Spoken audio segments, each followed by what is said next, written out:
am ready. God damn it, Adrian. Hello, everybody. Welcome back to Ace Attorney 4.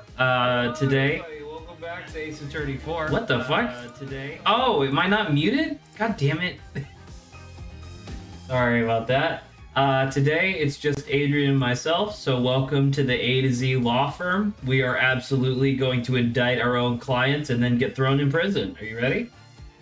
Yes. Oh man, we can talk about things without worrying about spoiling people now. My figure was that since it's obviously just you and me, we're A, not gonna do voice acting, and B, if you want to banter, that's totally fine. It's just my goal for today is to fucking finish this absolute trash fire of a case. That is all I want from today's stream.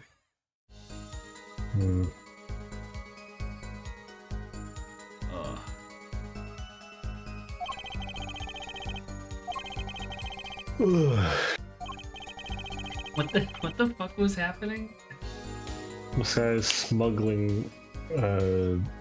What's the euphemism for having a wee hard? Smuggling grapes or something? What the fuck are you talking about? Smuggling plums. That was the term. What?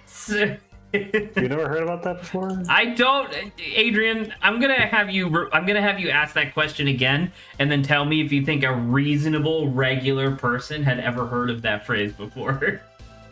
Okay, so Urban Dictionary: smuggling plums, pants, gym shorts, or spandex shorts so tight you can see the dimples in a dude's balls. Jesus Christ! This has 69 likes on Urban Dictionary. No. So that's how you know it's legit. Oh my goodness. By the way, I guess this is kind of for Adrian and for anybody who might be watching this in the future. Godzilla Minus One is on Netflix, and you don't even need to rent it if you have an account. And it's totally garbage. Don't watch it. It's probably the best Godzilla movie to date, like including. I don't think I've ever watched a Godzilla movie, so I don't know. Godzilla Minus. I mean, I genuinely would recommend Godzilla Minus One because it's not even like a brain off like kaiju movie like Godzilla versus King Kong. It's just a genuinely very good movie, like just thoroughly. And you don't even need to know anything about Godzilla prior, because for the most part, he's kind of just a metaphor. You know what? I'll take your recommendation as heartily as you took my recommendation for Dungeon Meshing when we first met. Where we talked about it for 4 hours on a bus ride? We talked about it for 30 minutes on a bus ride. The bus ride is not 4 hours long. I thought we talked about it for a long. Oh no! What wasn't it? Didn't we talked about it for a bit, and then didn't we do God? It was like the Game Grumps joke that was big at the time, which was like, "Oh, good to see you. You must die." There was that, and then we talked about real life glitches. But yeah, basically, I recommended it to you very heartily, and then we talked about it for a little bit, and then you're like, "I'll check it out," and you didn't check it out for several years. Yeah, and then I fucking binged the whole thing. And listen, I had things on my list. Yeah, so do I. So Listen. I was playing Hearthstone at the time. I cannot be held accountable for my own actions.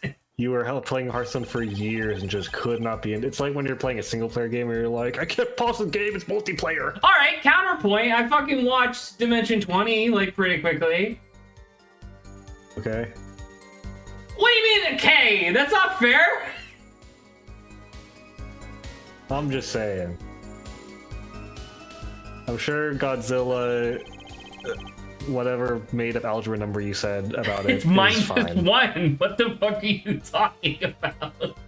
-1 algebra is... number? That's not even outside of normal subtraction. Listen, 0 is the lowest number. I don't know what you're talking. 0 is not even a number, actually. 1 is the lowest number if you want to get real. How is 0 not a number? It's nothing. How can nothing be a number? It's an integer. Oh, there you go with your fancy algebra. No! He tricked me! What the fuck? Oh, Zach. Can't escape your class. It's iconic at this. God damn it. Anyway. God damn it. I got a canker sore on my tonsil and it sucks. On your tonsil? Yeah, there's like one sore in the back of my left tonsil. I'm about to say, I don't know if you can get a kink, because isn't a canker sore like stuff gets into your taste bud? So a canker sore is basically any welt that happens in the inner part of your mouth, and a cold sore is what happens in your lips. Oh, really? Okay. Well, unfortunate. Sorry about that. It hurts whenever I have to like, you know that muscle thing you do in the back of your throat when you're trying to like create mucus to like hawk a loogie? Okay, yeah. It hurts whenever I do that, and because my throat is irritated because canker sore, I have to do that a lot to spit. Ooh. I'm also gonna say, tangential to that, I mean, relevant, but tangential. This is the second time in a week that someone's talked to me about their tonsils, like, period. And straight up, I don't think I had ever talked to anybody prior to this in my 28 years of life about their tonsils ever. I feel like the vast majority of people have their tonsils removed by now, right? So did you get yours removed? Huh? Did you get yours removed? I had a shit ton of ear infections as a kid, and that's like a immediate road to getting tonsil infections. So yeah, I had mine removed pretty early. Look at this guy, can afford surgery with insurance or something. What the fuck does that mean? Listen, that was like the early 2000s. The world was very different back then. Yeah, I remember when tonsil removal surgery was the hip craze among the rich people. Definitely not rich. Anyway, I didn't get my tonsils removed because my dad has the worst insurance possible for his level of like affluence. That's unfortunate. Like he's not poor. My dad makes good money. He has a senior position as a software engineer at a very respectable company, so he makes a lot of good money. He's like middle class solidly, if not upper middle class. He lives like a nice townhome. However, he has sprung for the cheapest possible insurance that he could get because he's a cheap. I mean, if it works for him, I guess. It just unfortunately left you out in the cold. I was gonna say, I basically had to pay out of pocket entirely when I went to go get a dental checkup the other month. Because my dad's insurance as a like fairly wealthy guy is worse than the insurance the state gives out for free for poor people. It's comedically bad. I like the phrasing of comedically bad. As in, like, in a cosmic sense, it is just comedy. It has to be comedically bad because otherwise it's depressingly. Tragically bad, yeah. Two sides of the same coin.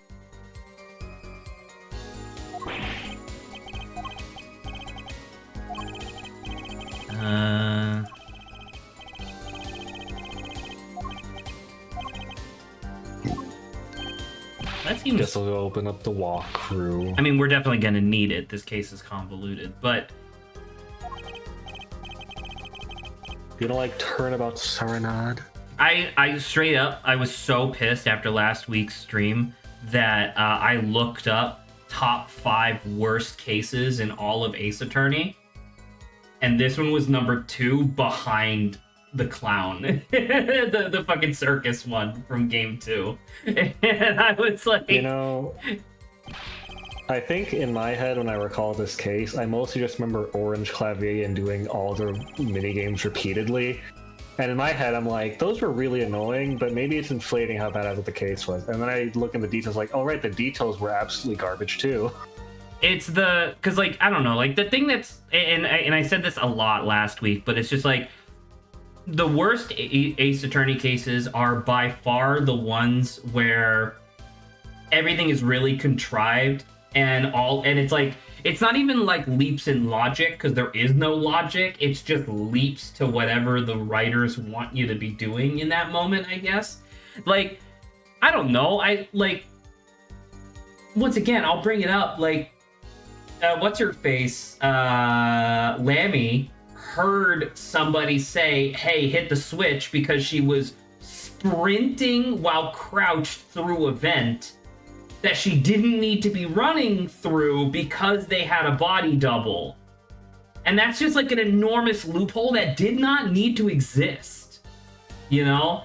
I was saying to my nephew earlier today before the movie that it's like, you know, my problem with that was just like, would it really have been so bad to just say that she could make the trip in 20 seconds? Like, Wait, I you know. were talking to your nephew before a movie about this game? Well, yeah, I mean, my mom and my sister were talking because my sister is going to be taking care of my parents' dog for the next week, so they were And discussing your dog whatever. loves our streams. Huh? And your dog loves our stream. Sorry, continue. Anyway, my point just being that I had like about an hour to just kind of chit chat with my nephew. I did. I gotcha. I thought your nephew was like, man, I can't wait to watch this movie. What about you, Zach? And you're like, hey, remember when you were watching our stream and this happened? Well, no, I was describing to him how like I'm not like genuinely I was not looking forward to getting back to this case today because I fucking hate this case and I wish I could skip it. But and he was like, really? Is it that bad? And I went on to describe like 3 or 4 loopholes that have happened so far. Like, once again, I will reiterate, the game made a very keen point early on about how much fucking kickback the gun has when you fire it, but yet everybody and their grandmother in the Ace Attorney universe is like, yeah, who cares about that when it's in regards to this tiny child? You know, like the child would be blown through the back wall if he fired that gun. And like I had forgotten this. I had to look up like why that was even brought up because it's an Ace Attorney case, right? They never bring up a detail unless they're planning on using it. And I not discovered, I guess rediscovered that the reason why they were talking about the kickback was that apparently somebody's hand is all bruised and stuff, and that's supposed to be evidence, I guess. I'm not super sure. I looked it up, but it was like, wait a minute, wouldn't this fucking like pulverize the kid's like arm? But yet we're still arresting him? I don't know. Anyway.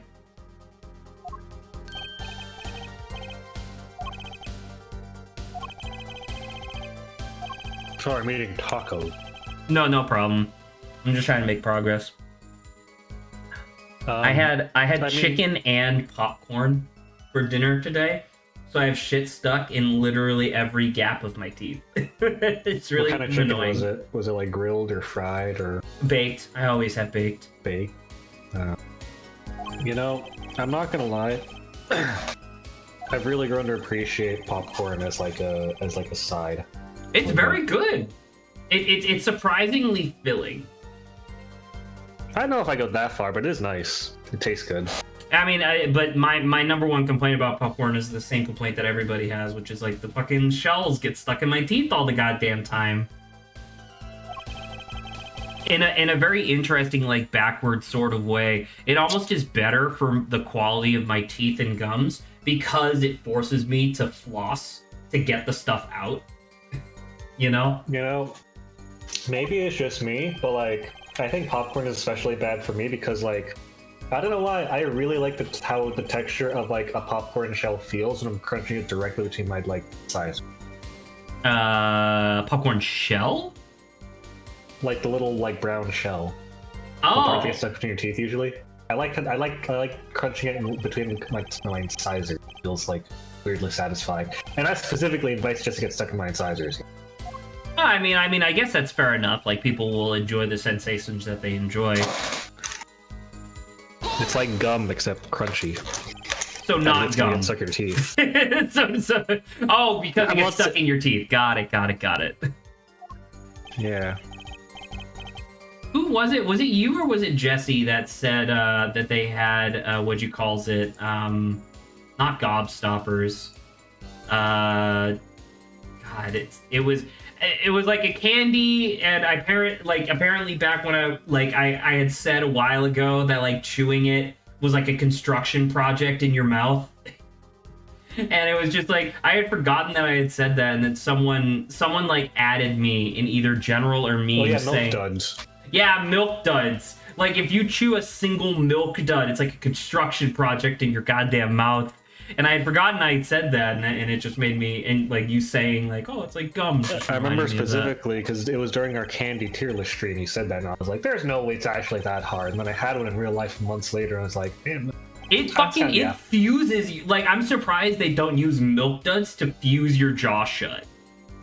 I think it's got a similar thing to like a pop biscuit, where like you kind of water is kind of mandatory. Okay, so pressing everything didn't actually add to any. So what the fuck? International Affairs got a memo about these cocoons. Interpol's all hot and bothered about them. Can't sell them on the black market. Too dangerous. Yeah, cocoon smuggling ain't exactly lucrative anymore. Man, I'm in international affairs. I know the deal. You gotta present the newspaper on the 3rd or 4th. What? Because now you bring up how the Chief Justice's son is sick. Oh, this one. Yeah. But why? That's how this one. This one would security. make sense. Cocoon smuggling ain't exactly lucrative anymore, and it's like, how is that? How could it not be lucrative? It's literally a cure to an incuritis. And then this is the part where Darian is like, "Oh, don't you know incuritis is actually cured by penicillin nowadays? It's actually cured by just drinking a lot of water. It's actually cured by breathing air." Can you believe it? Man, it's my favorite disease, suffocation. Cure is free. It is called breathing air. Suffocationitis. Yeah. It's when you breathe too much air. Yeah. Dude, I fucking hate incuritis so bad. Grant likes to call stuff like that Zach tier naming convention, and I take offense to that, because what Grant is referring to when he says that is that you know those games Bravely Default, Octopath Traveler, and Triangle Strategy? Yeah. Fucking love those titles because they're so accurate. You know what I mean? Like Bravely Default is literally just a basic ass RPG, and it revels in that fact. It is Bravely Default, and I'm like, oh, Octopath Traveler, you got 8 side stories that you follow during one campaign. Octopath Traveler, oh, Triangle Strategy, we have the fucking basic triangle, like fucking fire, water, grass typing from Pokemon, but we applied it to a million different systems. Boom! Triangle strategy. And I love that shit, you know? Like, if you have if I'm, like, when I'm world building and I have, like, a mountain made out of, like, you know, a bunch of, like, red stone and clay, boom! Red mountain, obviously. I don't know. The idea of incuritis being a quote-unquote Zach tier naming convention hurts my soul, I think. It hurts, but is it inaccurate? I like to think not, but he's probably right, and I think that's why it hurts more.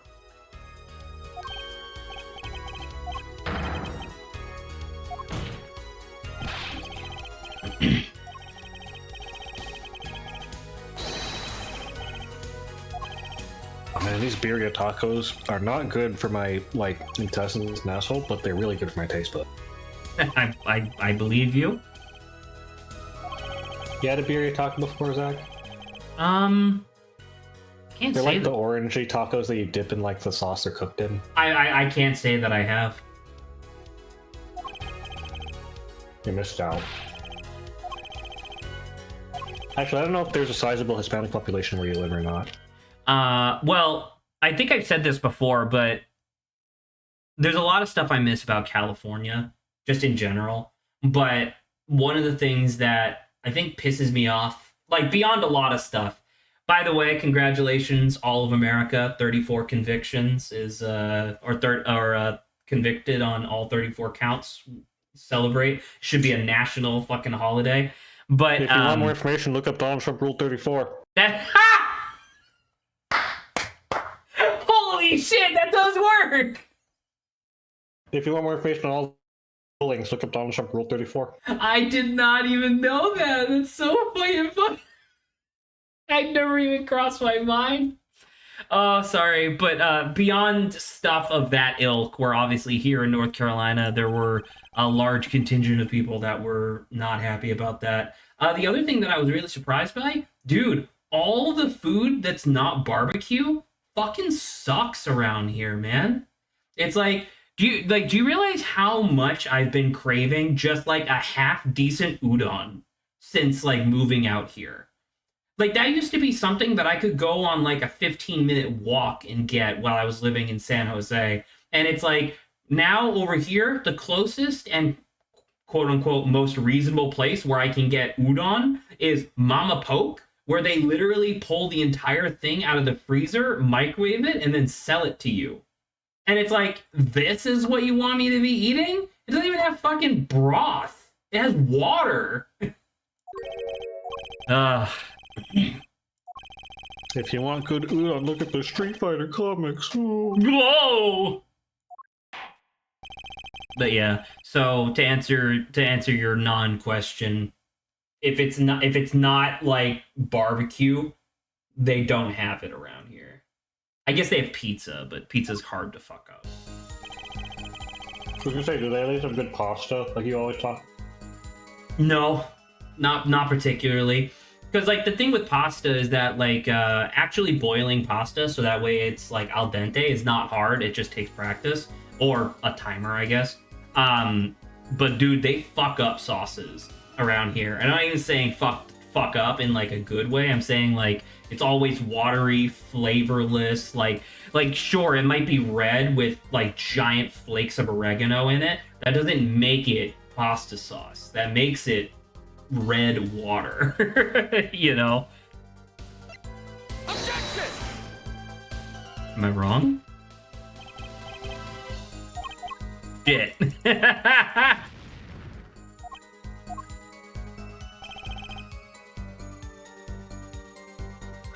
mean, I guess I'll press?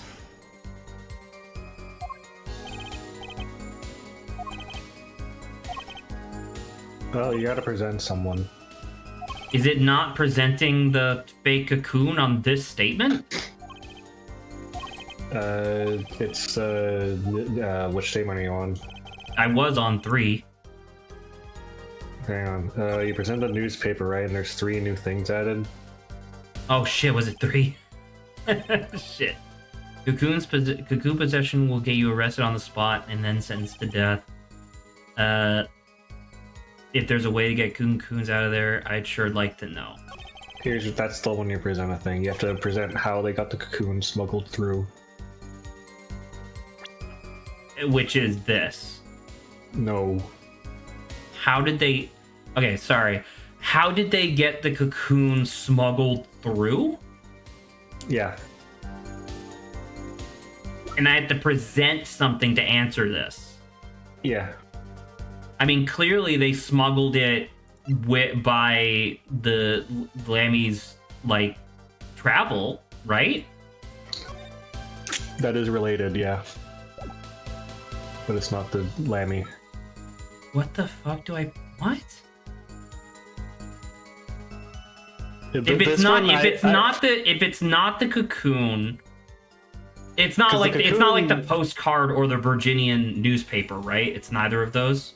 Yeah, and I just want to be clear: the replica that's in your evidence is literally only there to inform you that those exist. That has almost nothing to do with the actual like what goings on and what happened. But I don't understand because like this is like I don't know. Maybe I'm just not thinking clearly because I really want to be out of this case.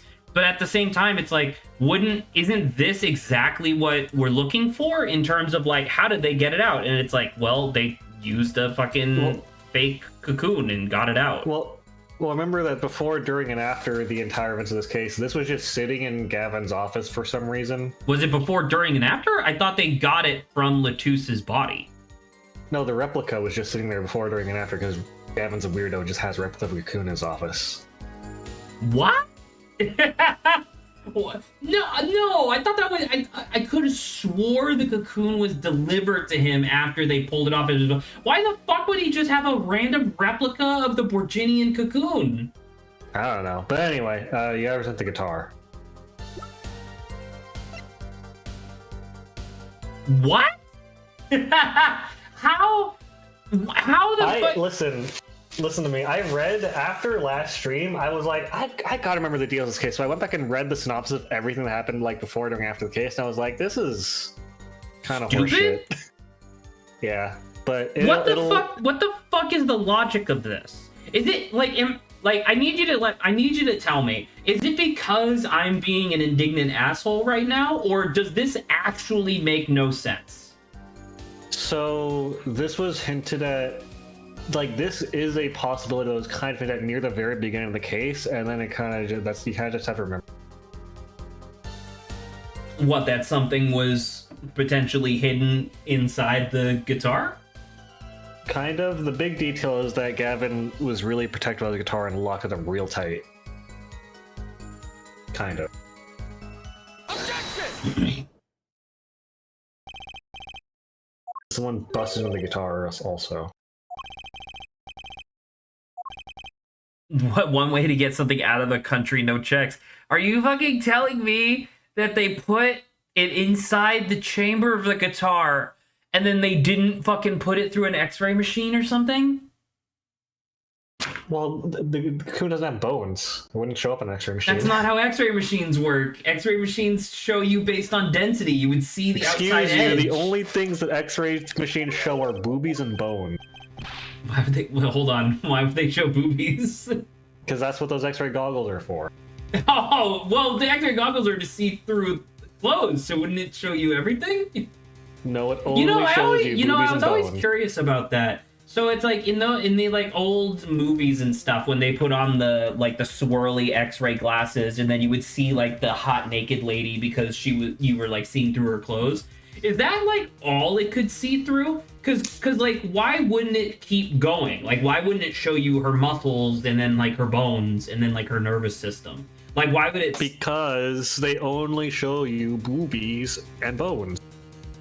And that's all x-rays do. That's all x-rays do, no matter what. Well, because it's like, what happened? Okay, so riddle me this, Batman. I put on the x-ray goggles and I look at like my bed. What does it show me? Nothing. It's just a black screen. It's just my goggles are. It's just my vision goes black. Yeah. Okay. Unless the skeleton is still in there, then it shows the skeleton. In my bed. Did you get your bone debedded? Or, sorry, your bone deboned? My bone debedded! Yeah, did you make sure that no like parasites can bed up in your bones? Are your bones safe? My bones are safe. I've been working on that. I mentioned how much I enjoyed the bones guy.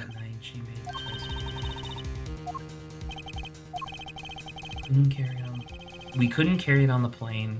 Changes in air pressure and humidity would ruin the wood, so we vacuum packed it in Lemir's studio. A special shipping service available to me for transporting evidence. Your shit, what? Who in their right fucking mind would not make the reasonable assumption that even evidence would be checked for contraband? Have it, like, I don't know. I have brought up on so many occasions how the Ace Attorney universe has no rules and they just make up the rules as they go, which is frustrating in its own right. But I've been criticized on a couple occasions because it's like, well, Zach, if they made a clearly defined like lists of like do's and don'ts, then they would be limiting themselves. And my response, I guess, is like limiting themselves for what? To do shit like this? Where like the world just doesn't function somehow? Well, Zach, look, it says "do not open." Oh yeah, it does. You know and what? It's Gavin. What security investigators like? Oh, better defy Gavin, or else, so he doesn't. So he won't. They slight have me. X-rays. He doesn't have that power. They have X-rays. You don't need to open up the thing. Well, Zach, don't you see the Gavin be like, oh, by the way, if you expose us to any X-rays, the guitar would explode. It's a very sensitive guitar. Someone exposed it to X-rays when it was on stage, and that's why it combusted into flames. Someone in the audience with X-ray goggles was looking at bones. They were looking for Gavin's boobies and bones. Yeah.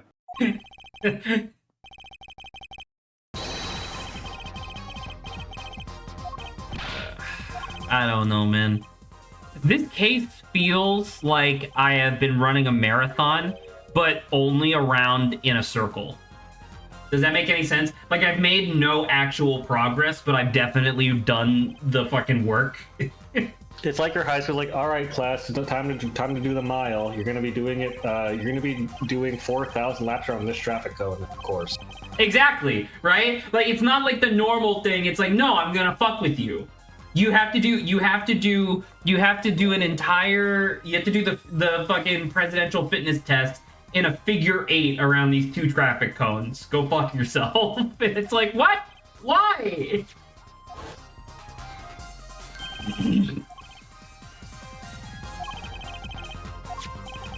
So the igniter was to get the guitar away from him.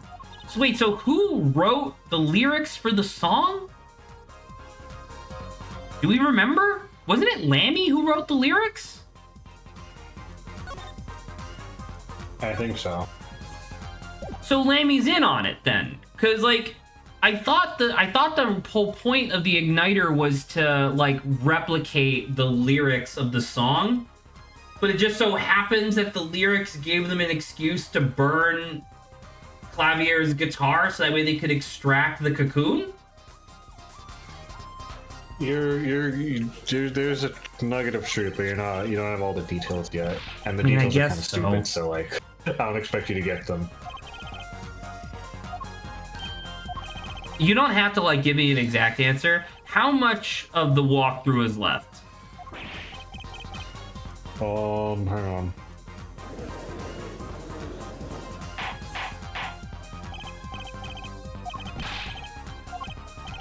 Okay, so you just present the guitar, right? Yeah. There's 1, 2, 3. 1, 2, 3. Minigame 4, 5 things you have to do left. What fucking minigame? Is it the fucking audio sliders? Well, there's 2 that the game loves for this case, so you have a 50-50 shot guessing.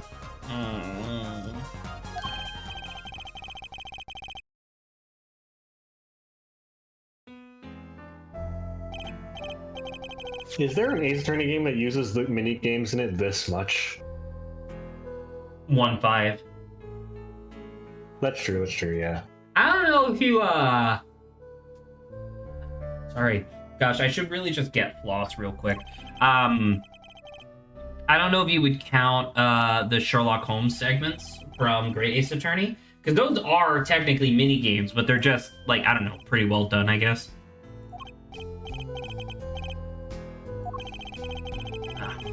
Give me a second. Yeah, the difference that distinguishes those from minigames from Apple games is that I don't like them.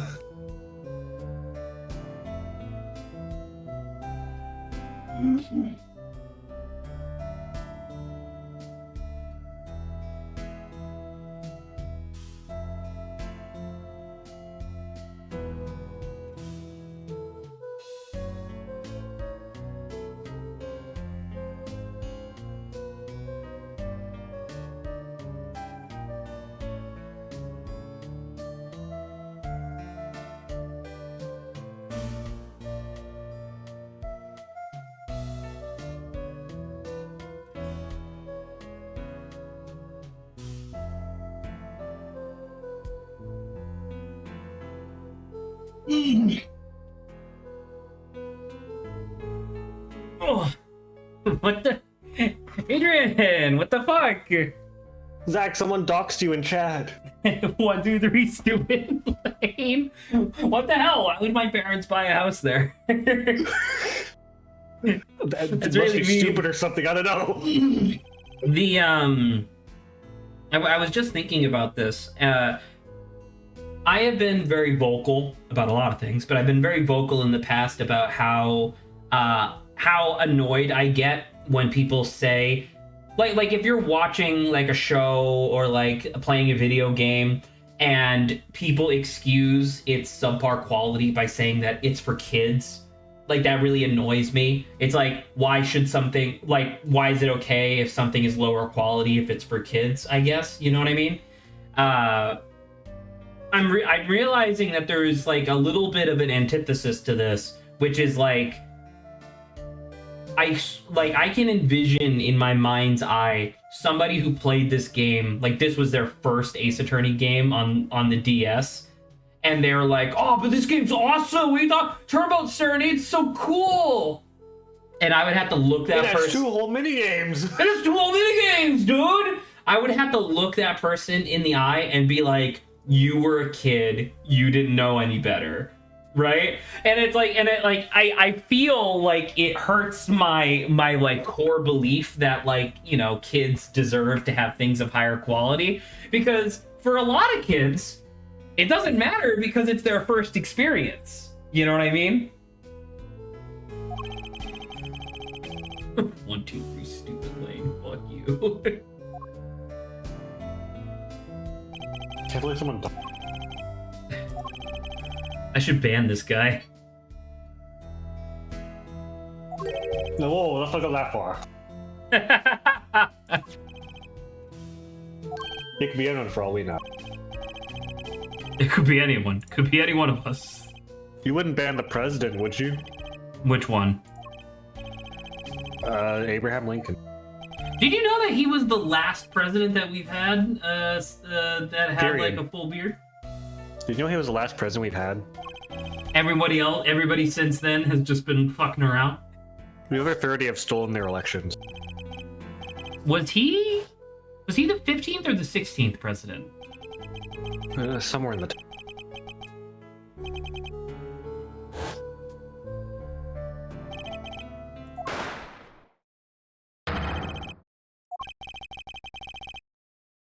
I remember on the way to... Actually, I think it was from the eclipse. We were driving for like fucking 7 hours, so obviously like my dad and I needed to have something to talk about. And there was a lot of things, and I feel like we had a lot of really good conversations, but I kind of rehashed a conversation that I had with you guys a while ago, which was like, how many good presidents have we had? And like, luckily, I feel like we started off on a similar foot, which is it can't be higher than single digits. Like, there's no way to slice it. It has to be single digits so far. And it was like, okay, well, who are they? It's like, well, Abraham Lincoln, you know, like you can't really argue he was the best American president. And it's like George Washington, not really. Like, George Washington had a lot of issues, but he did also do the cool thing of like not becoming the king of America.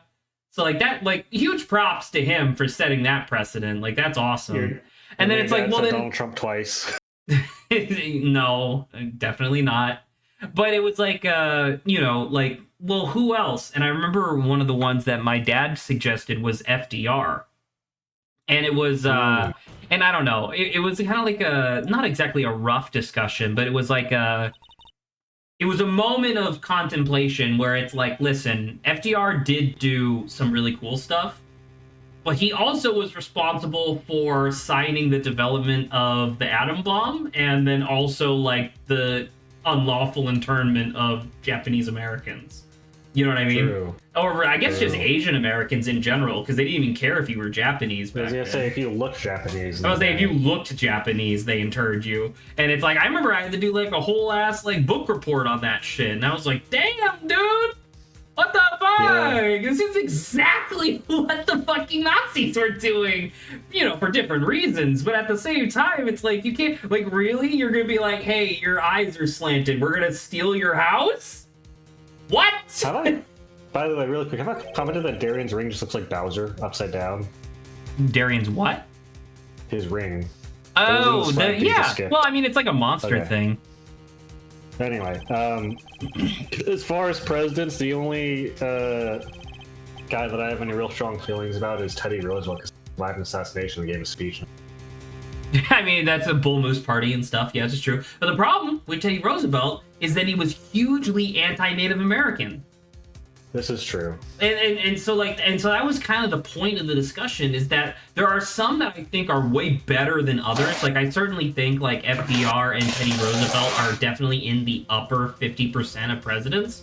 But at the same time, like, every fucking president has at least one thing that they did that's just like, man, you fucked this up, like, real bad. Like, you know, obviously, that one guy who died in his bathtub, he didn't do anything wrong, did he? Like, he Howard, just died you in the mean Howard Taft? Well, the problem is that Howard Taft didn't do anything. Yeah, so he didn't mess up anyway. He just died in his bathtub. Right, but does that really put him in the top 50%? I guess so. Well, like, he's no Bush. I don't think he could be canceled for anything besides dying in his bathtub. I mean, that's embarrassing, but... Which, by the way, this is barely related. I want to say, like, I think it's really bizarre how, like, I could be wrong, but I feel like I've seen content creators, specifically in like the furry domain, get canceled on the same tier of like sex offenders or racist people for like being into like scat porn. Sorry, why are you bringing this up? Because I mentioned that like, well, Taft didn't do anything wrong, but like nothing cancel worthy. He just didn't do anything right either. He just died in his bathtub. And you're making a comparison to if somebody has a fetish for feces, that it's not actually that bad because it's not the same as like bestiality or pedophilia or something. Yeah. I mean, I guess not. It's just like the thing with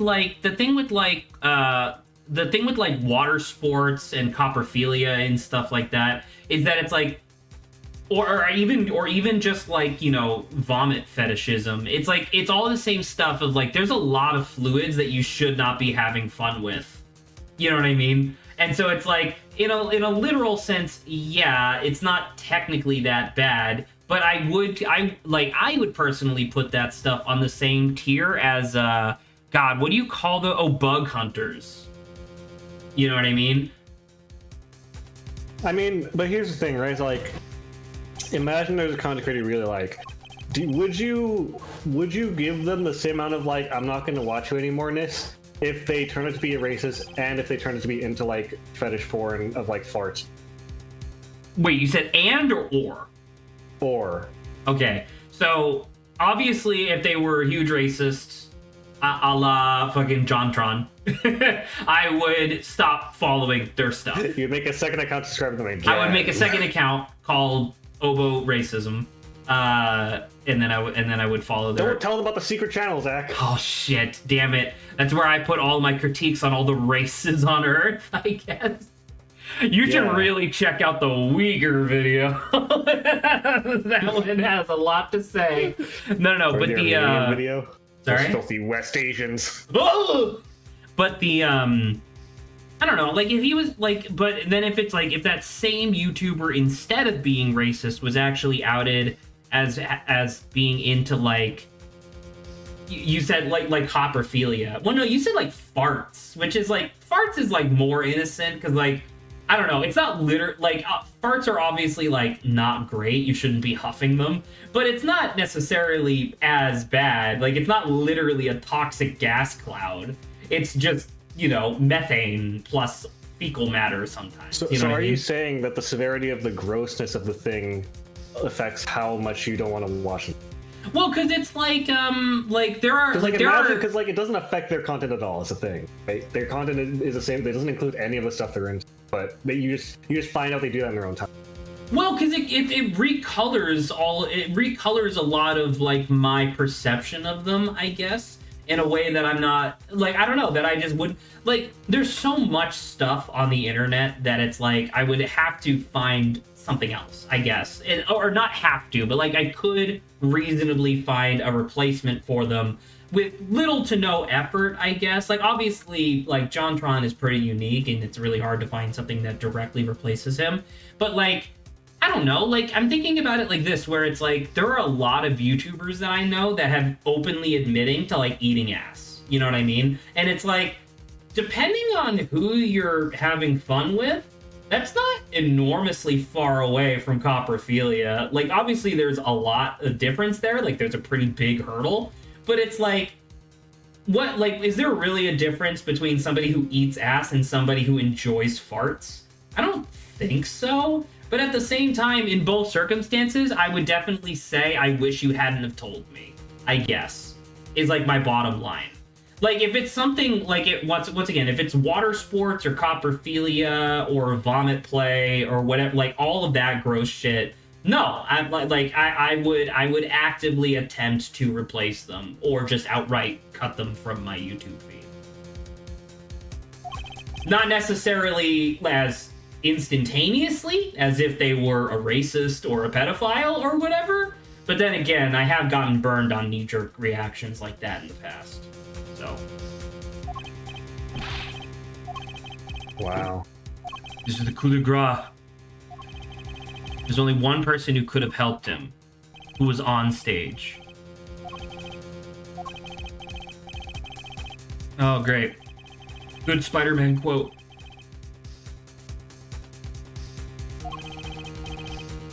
Are you ready, Mr. Joss? Who was the smuggler's accomplice? I would assume the smuggler's accomplice was Latouche, since he was the person that that D'Artagnan was telling to press the switch. Is that incorrect? I am correct? No, I said incorrect. Oh. Well, I mean, they had to be on stage, and there's only 3 people that were on stage. Yeah. How fucked would it be if it was Machi? and we're just back to square one. Alright, it is Machi. Really? Yeah. I think this case is... They should have had more time in the oven for this one. They should have you as the defendant instead of Machi. I would... What? Me as in Zach or me as in Apollo? As in Zach. Oh, look at this Bowser upside down ring. Bowser ring. What do you think Bowser would do with the Triforce of Power? He'd probably get his head stomped on by Mario and thrown into the sun by Mario, and then lose it. What do you think? Now I'm thinking about it, it's like this is exactly the type of thing that like early 2000s internet nerds would get into arguments about. What do you think Bowser? Do you think Bowser would be able to defeat Mario if he had all 8 Chaos Emeralds? No, because he's the antagonist. But I think he would have a shot. Oh yeah, Mario might lose a few lives, but he is the antagonist, so no. Actually, this question was kind of answered by Paper Mario 1. How so? Because in Paper Mario 1, the initiating action is Bowser gets a magic wand, makes him invisible, and you fight him and you lose, and then you go through the rest of the game. Oh. I guess so. Because I guess Bowser doesn't have the guts to kill Mario, he just lets him off. I don't remember the exact plot, but like Mario survives losing the encounter. I think someone saves him. It's like the Joker with Batman, where the Joker is like, I can't kill you and you can't kill me, so we'll just fucking destroy Gotham forever. Yeah, and Batman's like, sounds good as long as you don't attack the rich people Arkham Manor. What? Huh? I didn't say anything, fuck you, Joker, and then he gives him a swirly. By the way, look at this cutscene again. No, just leave me alone. You don't want to watch this cutscene for 14 times? Oh, I'm so fucking done with this case, man. I don't give a shit. Oh, that's a good point. Yeah, the other 2 people that were on stage literally were out of reach at the time. I'm going to assume he coerced the kid into doing this. Well, I don't know. There's gonna be a reveal that it's like, well, actually, Machi Tabaya is 47, so he's not a child. He's just impersonating a child. He's just impersonating. We just saw this! Let me go! Zach, watch my cutscene again, boy. Oh, fucking Christ. Remember when I told you I hope you like this fucking cutscene, Zach? I really hope you like this cutscene, Zach. I hope you like Orange Clavier a lot. Too bad, so sad, Pug. Unfortunately for you, Clavier was orange that day. Flashback again. You're losing rank fast. What were we supposed to do in this video? Show it again!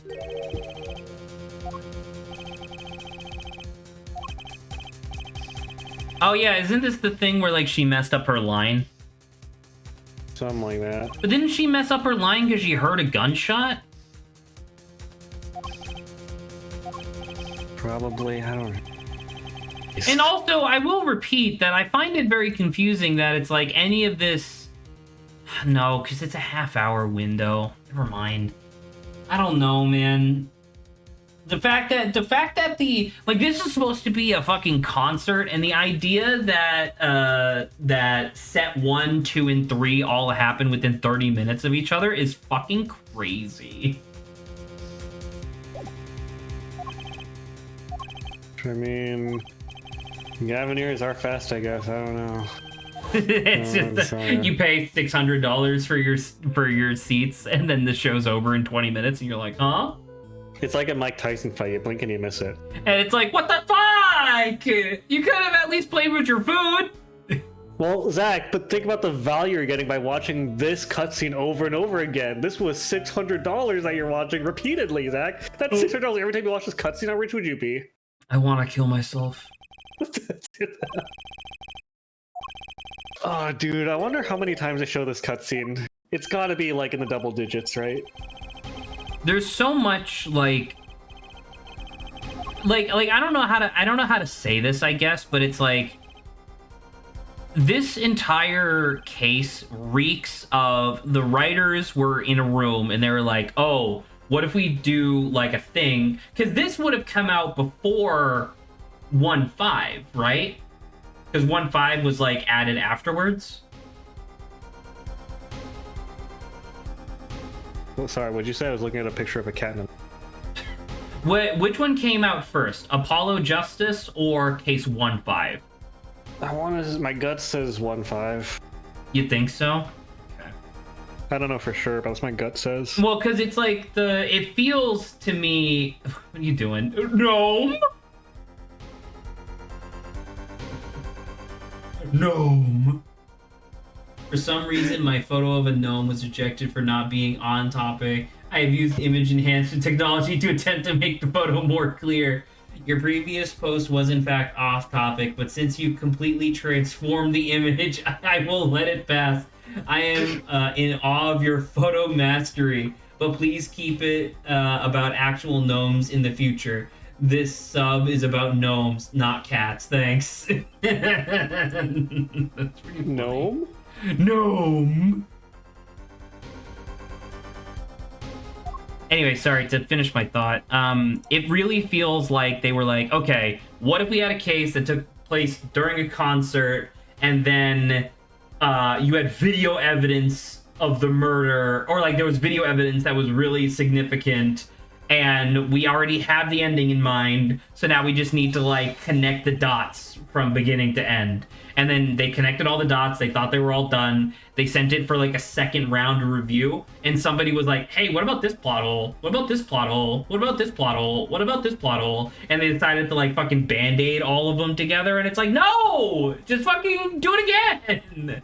Just like go from square one! Like stop band-aiding all of these solutions. Because it's like, I feel like, you know the thing where it's like her brooch was on the floor? Yeah. Like, I super feel like that happened because, like, I feel like that originally existed because they were going to try to use, that was going to be the explanation for why she had her brooch and then didn't have her brooch when she reappeared, right? But then someone brought up of, like, how would it fall out of the vent and then go all the way down the thing? And they were like, oh shit, you're right. Speaking of body double. You know what I mean? I don't know. It's just like, I hate this case. This case sucks ass. And it's I can't believe this is the second to last case. Is the next case like good? Do you know? Yeah, that's my favorite character in it. Latus? No, he's dead. He goes back as a Mine does ghost. not come back in this. Mine does not appear in this game. What would you do if there was like a non-canonical Ace Attorney case where the murder victim dies and then halfway through the case, his skeleton comes alive, his zombified corpse comes alive, and then his ghost comes back, but all three of them only remember 1/3 of his memories? It's the best case. Machi Tobayo didn't press that switch, then he could not have been accomplice you claim he is.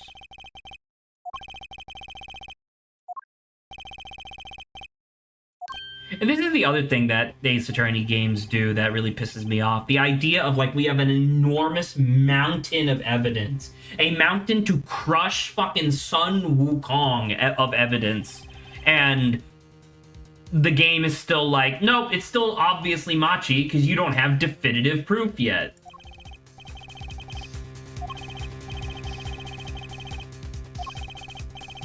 Where's the defendant Machi Tobai the accomplice?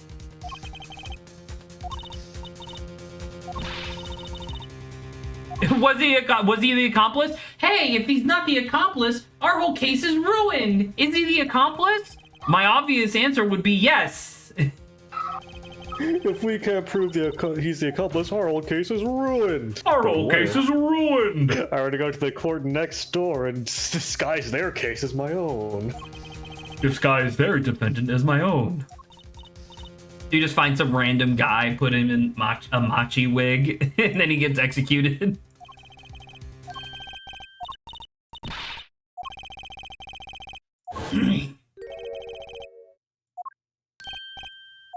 You haven't even done the minigame yet.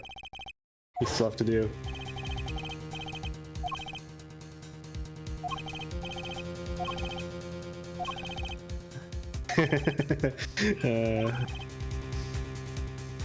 Well, I would hope that it's I can prove it, and then the thing to prove it would be isolating the sound of the piano and listen for a gap where he would have pressed it.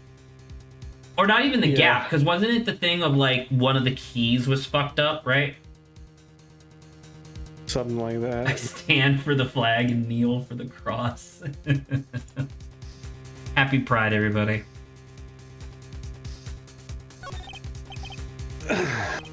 Ready for the music minigame again? Am I right? Probably. So I'm gonna present the mixing board and then I'm gonna do a mini game. Yeah. Yeah. The basis for my claim is music. Fucking skip this shit. I'm so tired of this butt fucking case.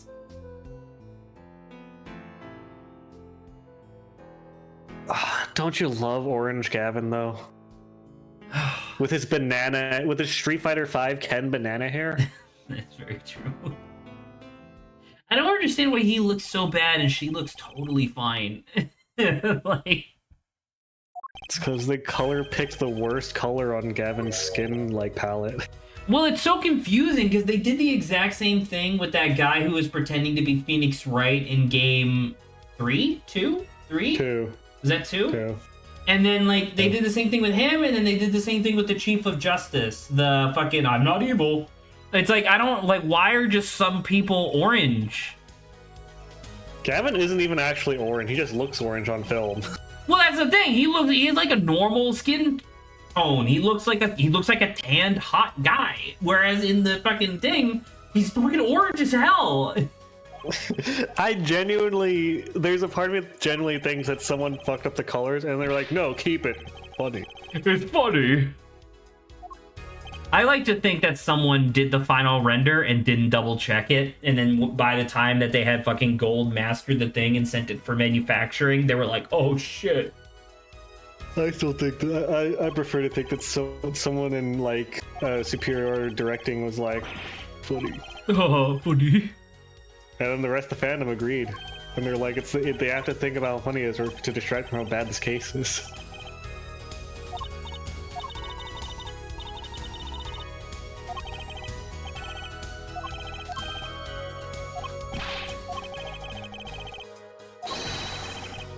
There's always the hard way.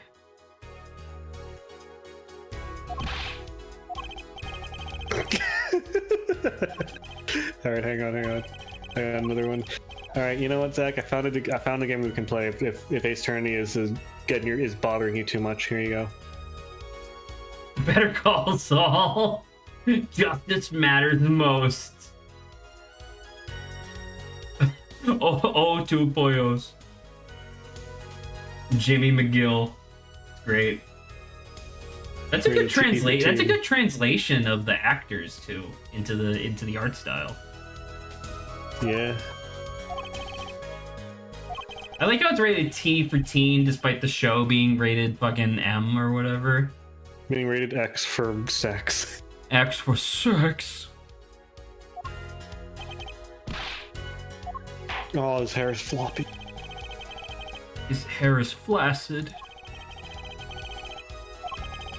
Shows the part that proves the defendant was playing with one hand. Right before the guitar was played. Well, if you look right here, you could see the defendant is frying an egg in his one hand. There's a frying pan and a hot top on the other on the piano.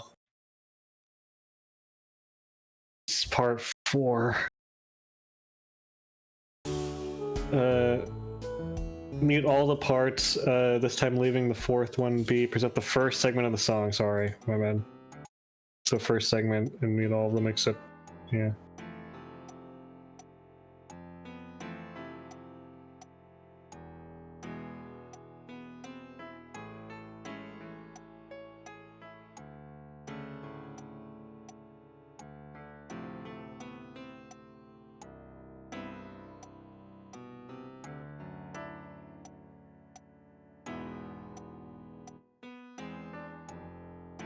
But what's the what?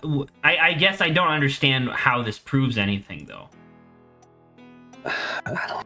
Maybe if you. Well, because the thing I was thinking of was I was trying to listen for if he played more than 5 notes at a time. I guess like 5 keys at a time. Because I know that normally when you're playing a piano, you only ever do like fucking 3 or whatever, like per hand. Like I essentially I was hoping that one of the sections would be really simple, and then the other 3 would be more complex. I think the game is trying to imply that without them being on the same, without the writers being on the same key as the musicians. What? Sorry, say that again. What do you mean? I think the writers tried to imply that without being like incommunicado with the musicians for the game. Oh, so the design might reflect what I wanted it to be, but then the actual like musicians for the game were like, I don't know how to do that. Maybe, or okay. maybe so it was sorry. It was track 4, section 1. That's what the walkthrough says. You realize by now just what sounded odd to you. I don't like how Gavin went from like fucking hyper antagonistic to now being on our side. I'm sick of this fucking guy. Would you rather he be like Von Karma, the junior? No, it's just like, I don't know. He's like a weird, like I liked it when like I feel like they're shooting for that high of when Phoenix and Edgeworth were teamed up against the fucking, God, I don't remember who it was. There was like somebody, wasn't it like the actor? Was it who? 2-4, the actor guy with the red jacket and like the flop of hair. Was that when they did that? I believe. I think that sounds about right. Because it was like, because who was the prosecutor in the case where it was like that horrible murderer girl, the one from Game 3? Who was the prosecutor for that? Oh, that was Godot. That was Godot. You're right. Thank you. Because I bled out at one point. Yeah, and that's why he couldn't see the blood on the rock or whatever, because he had this fucking like really contrived red visor. Maya only saw the flash red and dark because his stupid visor was Cyclops glowing. Stupid.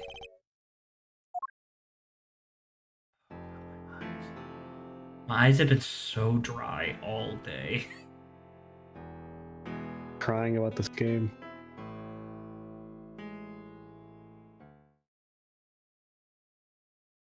I still don't hear what they're looking for. Me neither. Tyrian's right, we should listen to it 17 more times.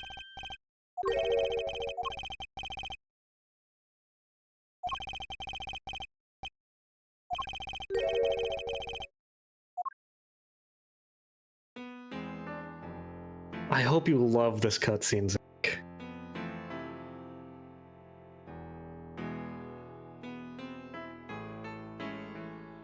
Oh, it is slightly more complex. It's like it goes to the other half of the keyboard. Don't play it again! Do it again! I wasn't listening.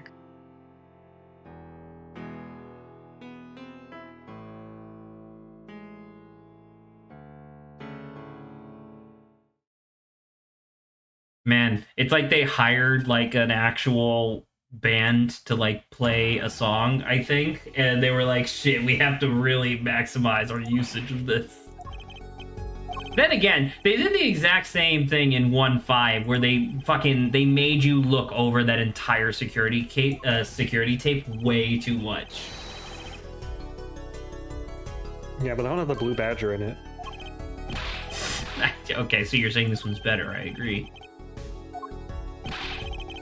Well, no, I think having the blue badger immediately raises the grade of a case by like 2 points. Not this time, Diane. There's no point in changing an arrangement if you can't hear it clearly.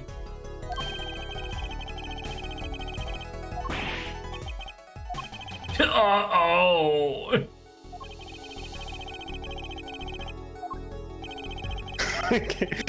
Oops. I was looking at art, and so you know the new 1,000-Year Door came out, as we established that someone in the game got. I forgot who I established Gavin got last session. Somebody got a Switch, yes. I was looking at some fan art, and there is I assume you know the basic plot or characters. 1,000-Year Door? Yeah. The game we played fully on stream? Oh yeah, I forgot about that. Well, anyway. Yes, Adrian, I'm pretty familiar. Anyway, I was looking at a picture, and it's some fan art of Vivian, and I thought she was saying "fuck you, Biden," and I was about to be like, "Yeah," and then I squinted, like, "Oh, it says "fuck you, Beldam," because the writing is tight and small, and I was scrolling past. But yeah. Oh, also, did you hear they made Power Bounce harder in the remake? Is that the infinite one? Yeah. I mean, I believe that. I feel like having an infinite bounce is kind of ridiculous if you master it. Well, they made it hard in a really weird way because the timing used to be a 5-frame window, a 4-frame window, a 3-frame window, 2-frame window, 1, 1, 1, so on and so forth. But in the remake, they made it 5, 4, 3, 1 frame, 2, 1 frame, 1 frame, 1 frame, 1 frame. Oh, so now okay, so that, I mean, actually that's a pretty clever way of making it harder, because now you're just fucking with everybody's muscle memory. Basically. That's kind of neat. Although that said, it's 30 FPS, so the 1 frame is more like a 2 frame compared to 60 FPS 1 frame stuff. I guess that is true. So it's technically a little more generous, but still like weirdly strict. Also, there's like 3 new secret bosses. What? Yeah, they added 3 new secret bosses, if I'm not mistaken. I was not informed of that at all. I knew that they changed like some quality of life stuff, and then obviously, you know, some of the cooler changes as well. I was unaware of that at all. Yes. Although I believe 2 of them are post game.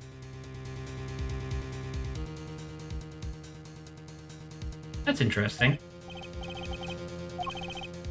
I mean, I guess if you wanted, because I mean, I am planning on getting and playing the game at some point, but if you wanted to send me, not in on air, but like DM me who the bosses are, I'd appreciate it, I guess. You have yet to show us a single piece of decisive evidence. Hey, Clavier, go fuck yourself. I don't need decisive evidence. I've proven beyond a shadow of a doubt that it's clearly this evil guy. Hang on, I think you'll be really excited for some of these secret bosses. 1,000 facts might point towards the same conclusion, but without decisive evidence, it's not proof. That's not how it fucking works. Ace Attorney sucks. I hate that I like it so much.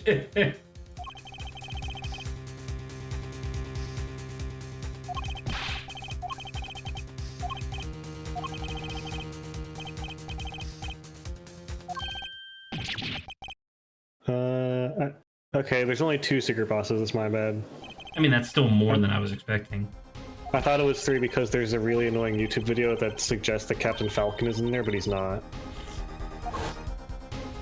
Anyway, I almost sent these to someone not in this conversation at all, my bad. Hang on.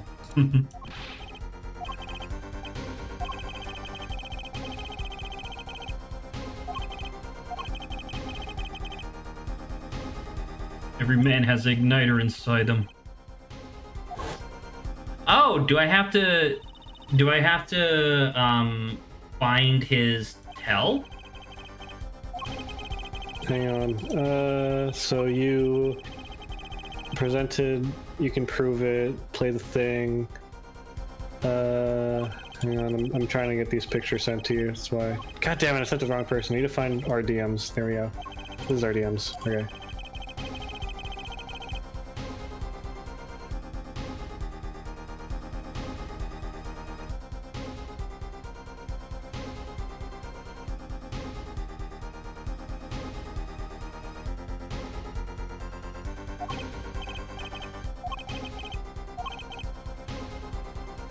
I'm wondering if I recognize both of them, because one of them I know I recognize, but the other one is maybe not that memorable.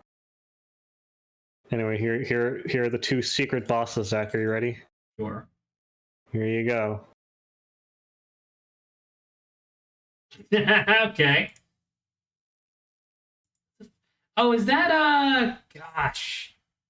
That's like somebody's brother, right? Wasn't that the like leader? Wasn't that like the best fighter in the Glitz pit, and then he got like fucking reamed by what's his face? Yeah, Prince Mush. Yeah, so I do recognize both of them. That's really funny. I like the Wampa mole or whatever, the Wampa fruit guy. Wacka. Yeah, the Wacka. Yeah, I think the Wacka is probably the funnier of the two that you have to unlock, because if I'm not mistaken, you unlock the Wacka by completing the Pit of 100 Trials twice. What the fuck? Because the first time you kill Bonetail, and then you have to do it again to go find the Wacka. So it's the Pit of 200 Trials. Basically. It was there from the very beginning. Go for it, Apollo.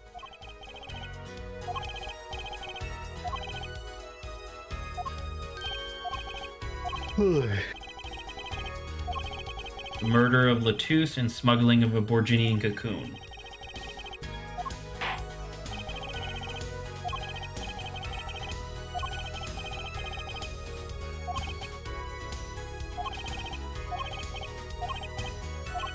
Show us the basis for these accusations against Darien Crescent. Oh, fuck. I don't know. Call a witness.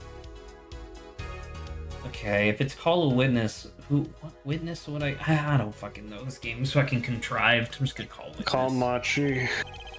Call Machi and just ask him, are you his accomplice? Yes. Wait, really? Yes. I mean, basically, it's a little more complicated, but that's basically it. But if that's, why don't we just do that instead of arguing about all this stuff about proving that he was the fucking accomplice? Because you have to explain some stuff to him on the stand. I would like to call in my client again and indict him even more. I would like to call Saul. I would like to call Saul. Wasn't there a larger catchphrase that was part of, like, when the going gets bad, call Saul Goodman or something? Well, he had an entire spiel in Breaking Bad, which was it was like a commercial. Right, but I'm trying to remember what the full sentence was. Oh, I don't remember that at all. Yeah. I was about to say, I watched Better Call Saul back in fucking 2018? Back in 2008. 2008, before the show came out. Before Breaking Bad came out, yeah.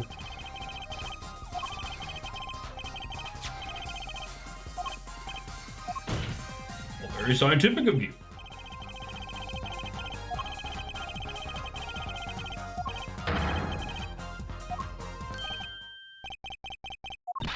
Okay.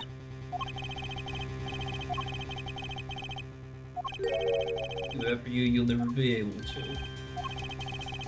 to. What the fuck did he do? The little key tickler? I guess that's an extension of the phrase tickling the ivories. I guess. Okay, like, so he's talking about piano stuff. When he said key tickler, I was thinking about like jangling keys in a kid's face to like keep him entertained. But it was like key tickler. It's a very roundabout way to go about that. Taking a cocoon out of the country means death by Borgianian law. I can't wait for you to see the loophole around this, because it's something alright. Is it gonna be that fucking somebody else physically carried it over the border so he's fine? Not quite, but yeah. It was a cocoon, it was evidence.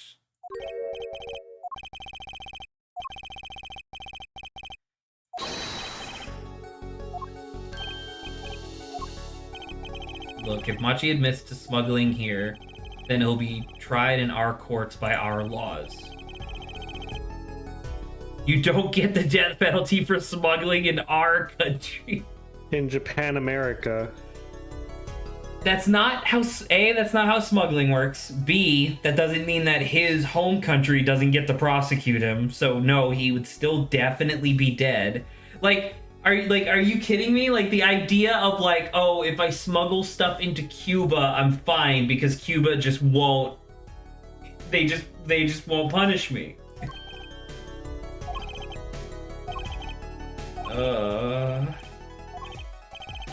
This case is fucking exhausting, man.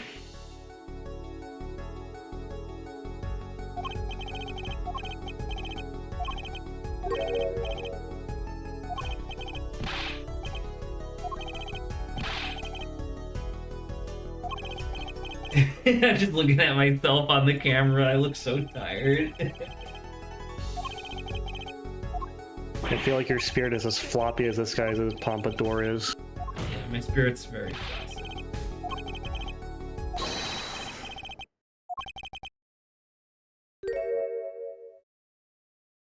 Okay.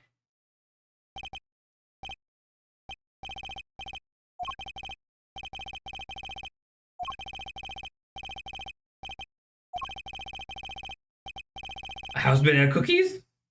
Oh, a house made of pianos? Is this him talking to Machi? Probably. What the fuck? He's about to become bald. His hair is ripped off his head.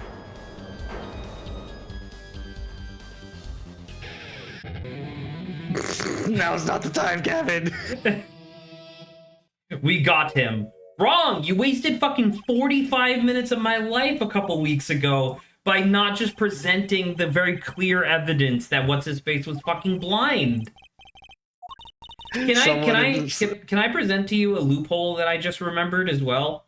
I remember thinking... You keep saying loophole, do you mean plot hole? Sorry, yeah, plot hole. And I said plot hole before. I said loophole now because many times this stream. I'll kill you. I said plot hole. Anyway, so what was the last thing that Latouche said before he died to Apollo? What's her face? Siren was the witness, right? Yeah. How did she witness, or how did he know that she witnessed anything if he was not supposed to be privy to the magic trick? Wasn't he? I thought it was just the performers. I don't know, man. Maybe it's implied somewhere in the secrets that he did or something.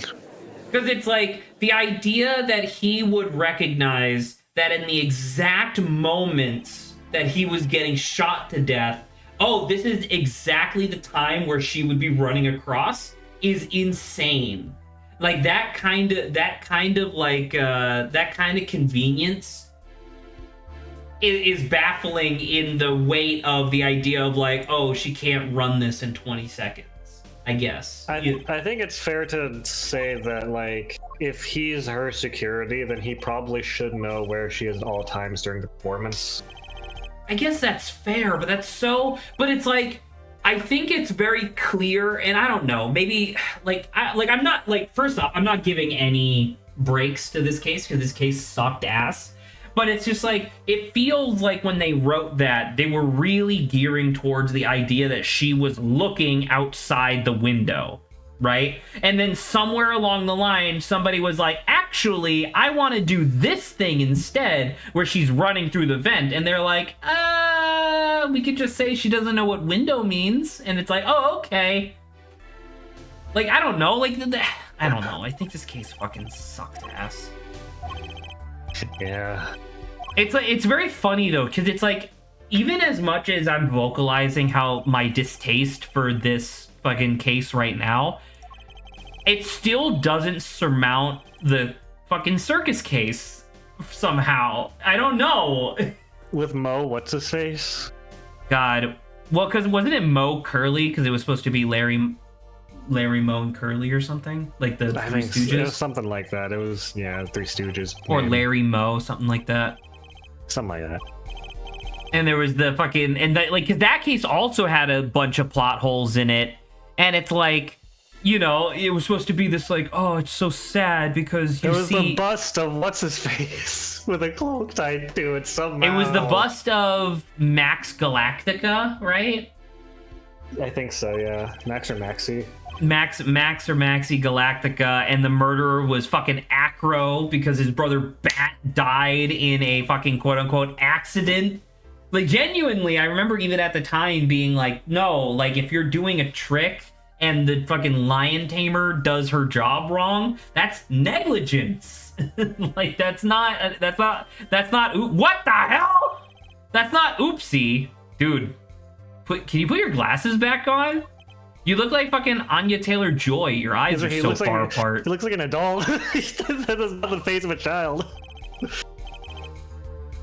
That is the face of a child actor that's actually an adult, like one of those. Not guilty. Yay. We did it. Case over. Thank God. Holy shit. Holy fuck. How many streams was that? That must be at least 4.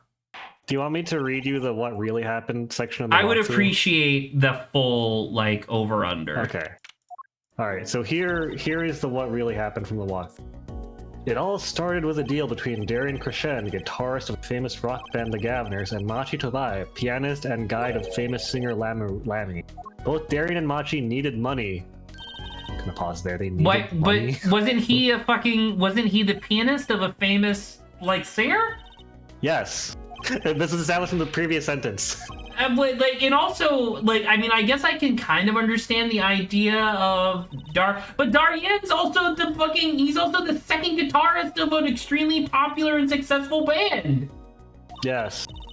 Oh my god. Well, because the only way that makes sense, like, I could believe that Darian wanted the money because he's greedy. That makes sense. Unless you're also implying that Machi is greedy, that makes no sense.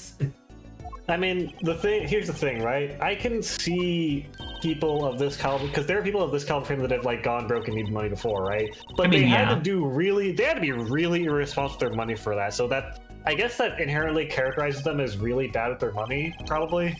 I guess. I mean, one of them's literally 14.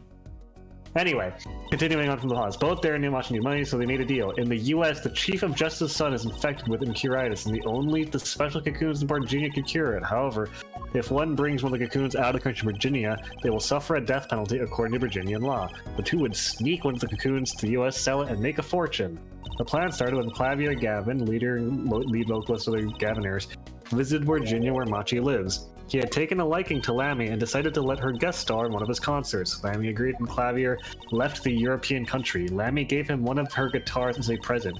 Machi took this added advantage and put the cocoons in the guitar to sneak it overseas. He also put an igniter in case something goes wrong with the plan. Wait, hold on, pause. Okay, so tons of things there. Now, I can understand the idea of, like, okay, Darian obviously, like, Darian had Clavier and Machi had Lammy, so they both used their connections to these people to bring them together, so that way they could have this, like, third party, like, transfer of the cocoon. Makes total sense. How did Darian know? I guess they told Clavier, like, hey, you're gonna need to do something special with this guitar, right? Because, like, otherwise, how did they know that he was going to send the guitar through his special fucking evidence back channel? Which, by the way, also illegal because it's not evidence. You are using, like, an extrajudicial procedure for personal reasons. That's super not allowed.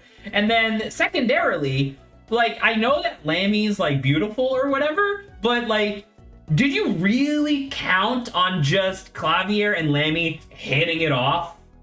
You know what I mean? Anyway, please continue.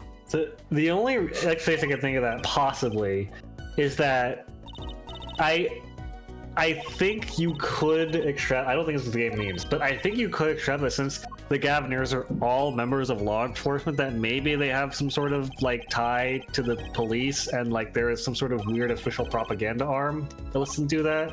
I don't Propaganda arm? What do you mean by that? Because I think it's established that every single member of the Gaviniers is a member of they the said, justice system. Clavier even said that, yeah.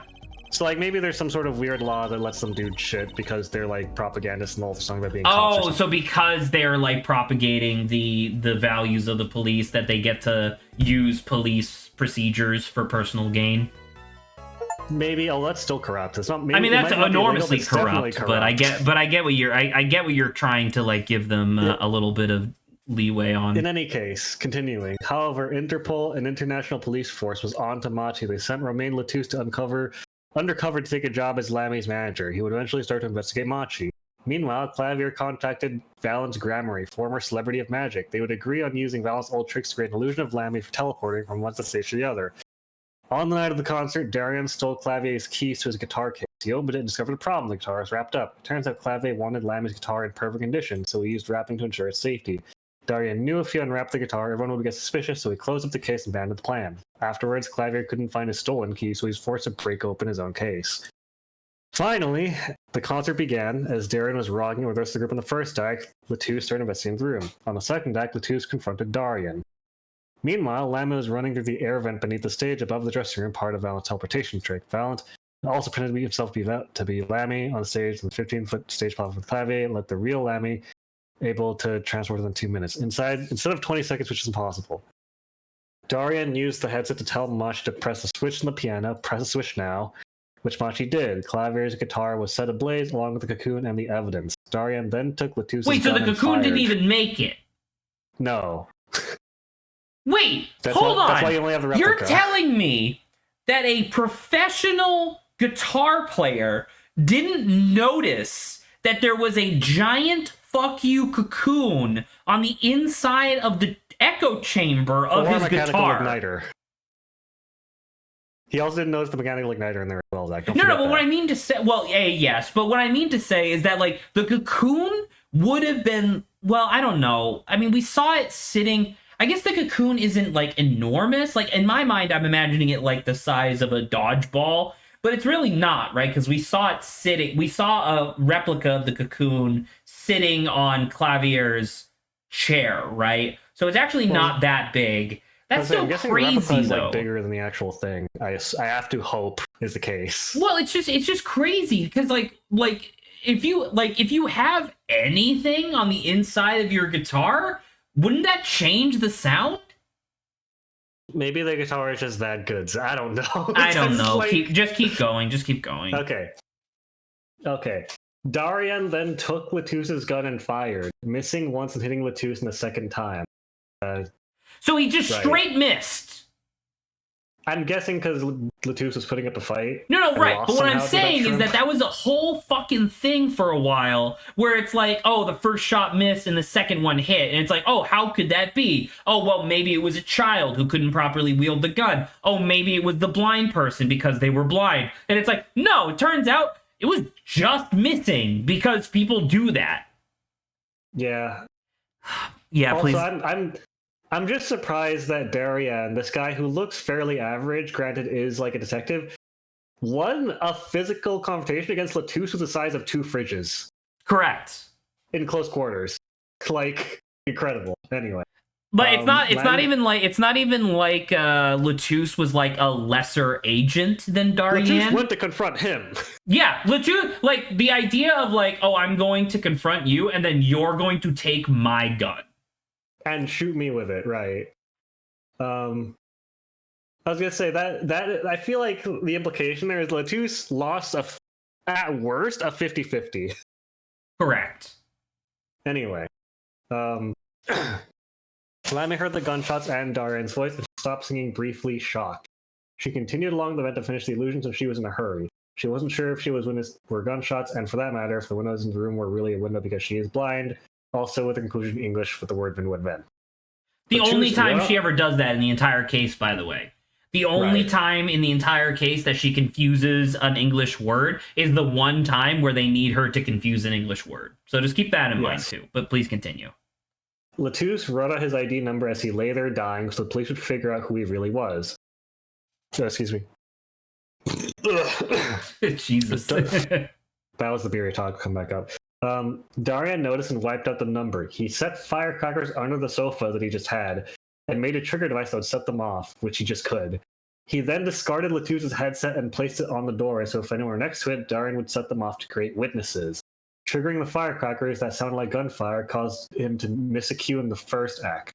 My bad. It would have to be third, yeah. Right. Those witnesses were rookie attorney Apollo Justice and Detective Emma Skye. They were discussing just outside the dressing room, so Darian could hear them. Meanwhile, Machi went to the room and discovered the body. He heard the firecrackers go off. Startled, he climbed the ladder and went to the air vent. Apollo and Emma heard the gunshots and busted in, spotting Latouche's body. Lammy heard the gunshots as well and came into the room. Emma left as Apollo heard Latouche's final words. Lammy left the room undetected, with Apollo only hearing a door closing. Can I ask you to pause for a second and ask you a question? Wasn't there a point in the case where we had to prove that the killer wasn't blind? Right? Because wasn't that a thing? Wasn't that a thing where we presented the smudged blood on the ground, being like, oh well, the murderer must have seen it and wiped it away. Like, do you remember that? Yes. Weren't we defending Lammy at that point?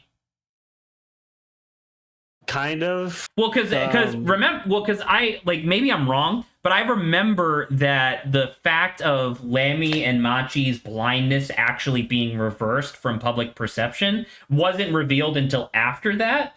So I'm just now thinking of, like, if we prove that Lammy can see, wouldn't she be a suspect again? I don't know. I don't know, man. Please continue. Anyway, as Apollo went out to investigate under Trucy Rice's suggestion, Darian came back after the concert was called off and took Latouche's body, his base, and put them on the raised stage. He then knocked out Machi and placed him up there as well. Okay. When Machi... Just you know, cuz... You just karate chop back the neck. Like, how do you, like, once again, how do you get...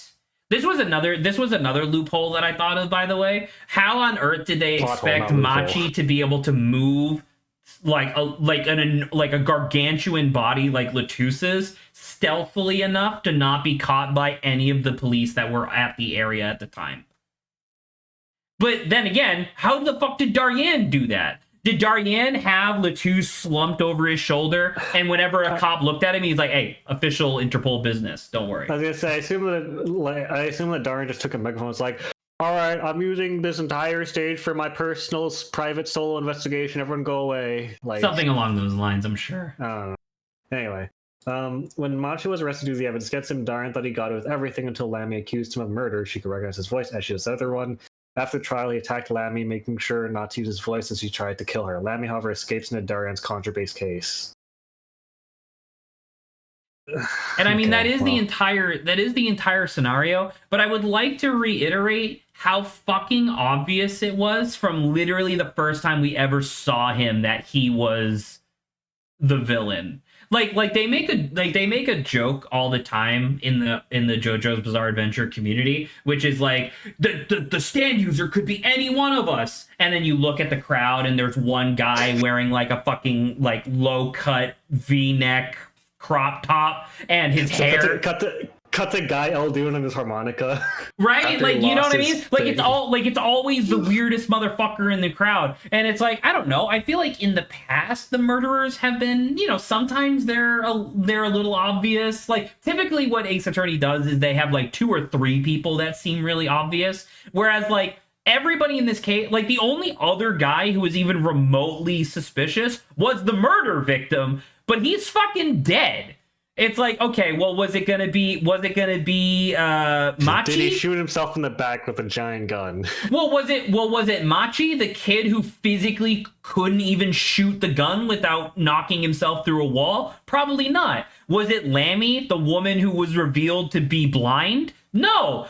Is it the guy who is obviously villain coded, like with his fucking shark getup? Yeah, obviously.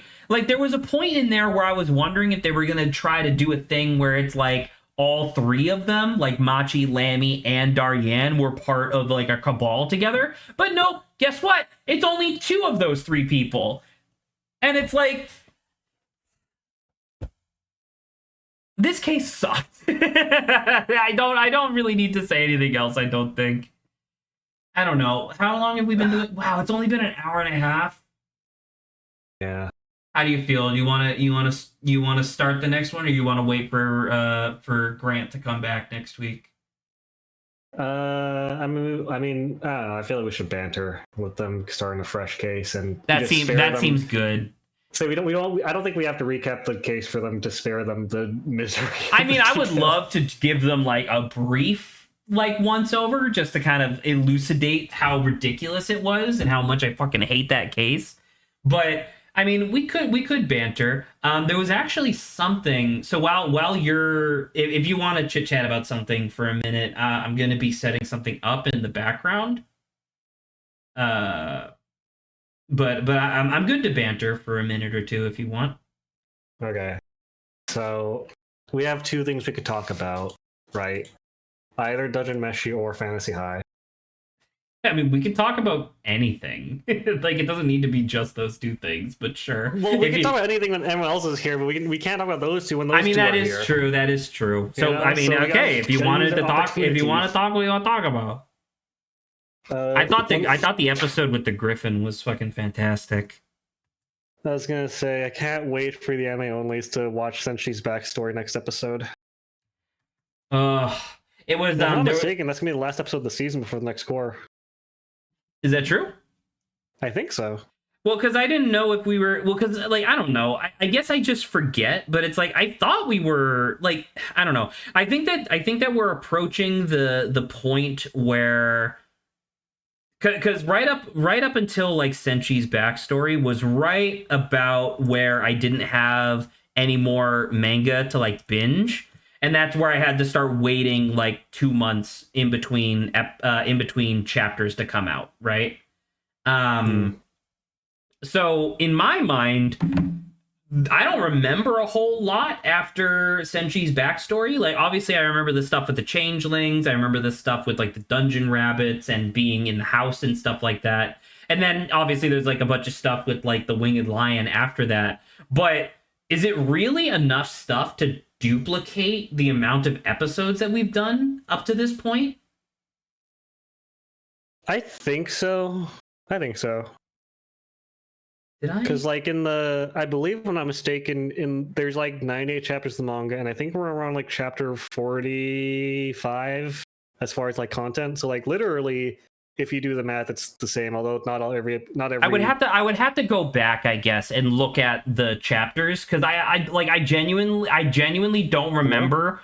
I remember there being a lot of like plot heavy and background heavy episodes because we're gonna start learning a bunch of shit about like Mithrun and the rest of the Canaries and whatnot.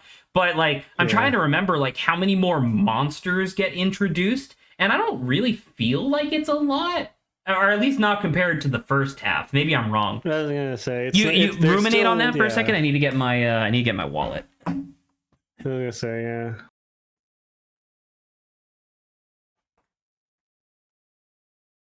Ooh. So it's not as many monsters, but I think there's enough content. Well, yeah. Well, once again, it's like I think they very clearly illustrated that they can be very trusted with the source material at this point. So I am super just looking forward to it. But like I said, I didn't even know that there was going to be a season 2. I think that it's not a bummer per se, but. It's technically not confirmed yet, but like it's been doing really healthy numbers, so it'd be a huge upset if there wasn't. Yeah. It was one of those things where Reddit is obviously full of degenerates and stuff, and some of the most degenerate subreddits are the anime subreddits and stuff. And there was a big fight going on between the what's the you'll have to remind me, or if you know or if you don't know, it's the new anime where it's like there's like an elf girl and she loses track of time because she's like super depressed and stuff, and they have like a big titty girl with her. Frieren? Yes, that one. There was like a fucking war going on between the two fandoms about like who's going to win the anime of the year award. And I don't know. Obviously, I watched one Neither of them. It's going to be Demon Slayer because that's more popular. I mean, it's straight up. That was the outcome of the discussion. Was it's obviously going to be Demon Slayer. So that's really funny that you bring that up, kind of organically there. I was gonna say it's like I don't think Dungeon Mesh will win Anime of the Year in a billion years because it's not like it's not like the most mainstream anime out there. It's not typical shonen. That's really sad, though. It's good. I think it deserves it. I just don't think it will. Okay. I'm really hoping that this works. I have no idea if I'm even going to get an hour and a half out of this, but who knows? It's only $2, so. What was I going to say? But yeah, I mean, I think the Griffin episode was really good. And what episodes have we not been able to talk about because Grants or Saba were here? I don't know. I guess you can go backwards. I don't remember what we have and have not talked about, I guess. Hang on, let me just look up Dungeon Meshi anime episodes. Golden Country / Egg. That was fine. That was like backstory stuff. It was an exceptionally plot heavy episode. I remember discussing that with my dad. Just like, you know, how crazy it was. Of just like, because that's the thing. I think I said this before, where it's like my dad is much more into the action episodes, right, as opposed to the plot episodes, which is fair. I think that's totally reasonable, but at the same time, it's like woof. Before that were kind of the two Izumi heavy episodes, Ice Golem, and also the one where she was literally joined the party, or like main part of the party. There was Ice Golem and Barometz, then there was Hag Nightmare, and then there was Shapeshifter going backwards. Izumi joined the party. That was pretty big. I don't remember if we talked about that yet. I'm about to say, we can. And like, I genuinely forgot just how... Because like, obviously she changes and she gets better as time goes forward. But I forgot just how much of like... You know, how much she acts like a cat, I guess, in the first couple of episodes. To the point where, like, there were people having, like, genuine discussions about, like, oh, wait, hold on. Is she a human with a cat soul, or is she a cat with a human soul? And people were having, like, legitimate discussions about which one they thought was correct. So. Yeah. Yeah, I don't know. I have been watching a couple of React channels because I like watching React channels. It's one of my things. But I don't know. Izumi, the reactions from the sample size of 2 that I watched were polarized. But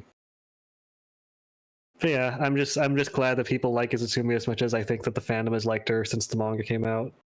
I mean, she's cat girl that doesn't act like ooh woo, you know, nonsense. So it's like I think the character deserves it inherently. I think my biggest fear with Izumi now is I'd be surprised if we did. I'd be very pleasantly surprised. I don't think we're gonna see the thought bubbles of Izumi thinking about Izumi. No, and that'll be sad. But I think they've been doing a really good job of conveying a lot of those meme shots. So who knows? Maybe we will. Straight up. Maybe we will, but like I just don't think the anime so far has like shown that it's gonna do that kind of like joke of like a meta like Adrian, are you watching stream? Thought bubble joke. Oh yeah, hey. I was thinking about this because I was afraid that we would finish the case early. So I was like, yeah, you know, this was literally, it's $2 and this was an opportunity to check it out. So why not? Alrighty. There we go. VSync on FPS 60 resolution scale. What the fuck does that mean? Shadow quality medium. Sounds good to me. Have you played this yet? Because I have never. I literally that the reason why you had time to talk was because I was purchasing it. Nice. All right. I think we're Oh, good. that's what the $2 you're talking about was about. I am husband. We are improving home. You build the deck. You will get money. Classy. Okay. Dude, what the fuck is that on the back wall? We have $4 right now. Can we get something for $4? $4. The key Spare to hand. freedom is 1 million. Spare hand. Hand, improve hand, more durable, harder to hurt, also swings harder, easier perfects. Now, what is the implication of you buying a hand? I don't know. I don't look at husband. Man, this is definitely made by the same guy who did Goblin America, huh? Okay. Time to build a deck. How do I do this? Roguelite. What the fuck? Oh, your hands are so wrinkly. Don't hit yourself in the head. In the hand, man. But how do I? Right. Good. Good. Good. Good. Good. Good. Good. Good. Good. Good. Good. Good. Good. Good. Hey, you didn't hit yourself. I like the goods being there physically in the world. It's very funny. Yeah, they got physics. I got $1 for that? This game is good physics, Zach. Literally. Oh, that was risky, Zach. That was scary. Yeah, but I did it real good that time. You're playing a dangerous game, Zach.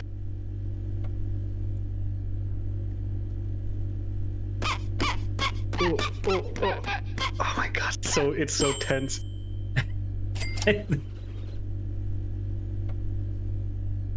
Alright, How's alright. this?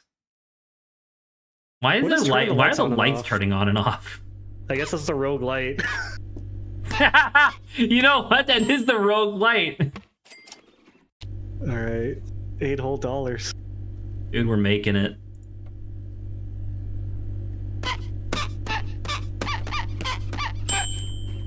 Now, those say good, but there's a perfect nail streak counter. I'm wondering how you activate that. Oh! There you go. Oh! Oh no! Ouch! I got a perfect and an ouch back to back. Oh, perfectly balanced. Dude, I as can't all even things should be. see. Oh, I can WAS it. There you go.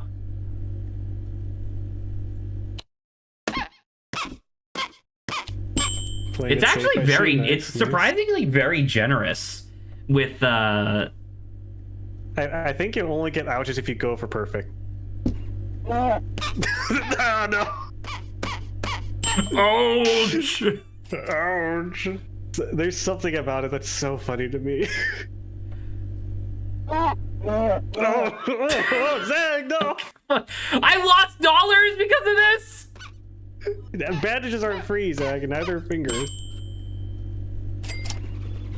Oh! I lost money because I hit myself too much.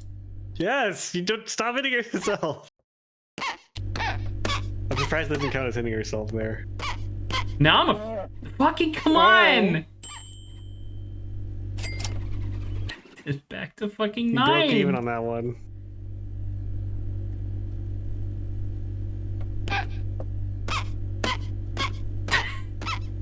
So careful.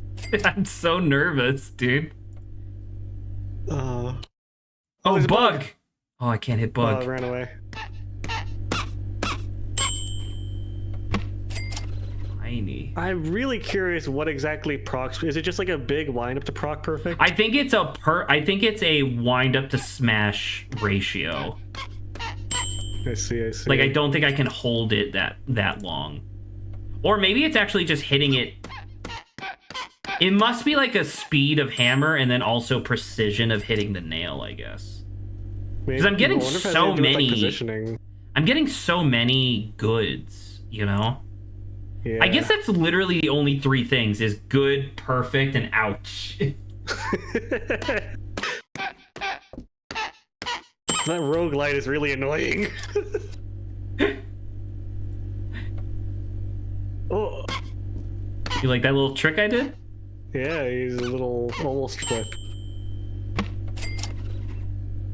Do you want to go buy something? You have $15 now. Perfect nail streak counter. I just saw that. That's what I was saying earlier. There's a perfect nail streak counter. I don't think I'm actually allowed to stop until I've broken my hand. Really? I don't know how to leave. Can you go outside? Like, is there any buttons you could press at this Press point? Like escape. tab or something? Bang, bang, bang, whack, whack, whack. Also, Yeah. there's ears on your escape menu. There was ears on the main menu as well. Yeah. see. I mean, this is it. I can't leave. Like I Really? wanna No like I buttons? wanna. You see how there's like buttons underneath this? One of them looks like home. Yeah. I wanted to hit that. I literally can't. Damn. I think I have to break my hand Or finish the deck. or finish the deck. That's almost. Finish this run. Remember, this is a roguelike, so you have to finish this run before you can go to the menu and buy That's not things. how roguelikes work. Well, you either break your hand or finish the run. It's one of the two. One of the two. I mean, I guess what do you want to talk about? Now we have all the time in the world to talk. Yeah, well, you try not to hammer your hand. I guess I was just surprised that there was this one reactor that I watched that, like, really despised Izumi at first. I mean, I'm surprised in the sense of, like, I feel like it's really obvious what her character is and is going to be over the course of the show. But that being said, if it's somebody who's just, like, unfamiliar with the source material, I could very easily see somebody being like, dude, fuck this character. She's so selfish and annoying. Right, but, like, I was just surprised because, like you said, like, it's pretty damn clear what her arc is going to be, or from the get-go, and then the person, I don't know.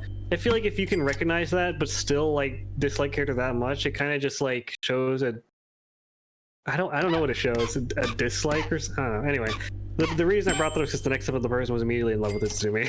There you go. That's what, you know.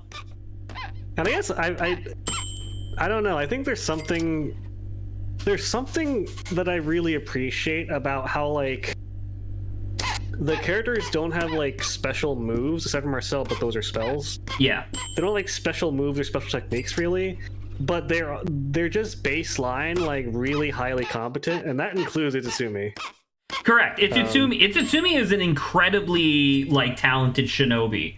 Like, give it, like, not, and that's like, and that's even excluding, like, the natural benefits that she gets from being half cat. You know what I mean? Right.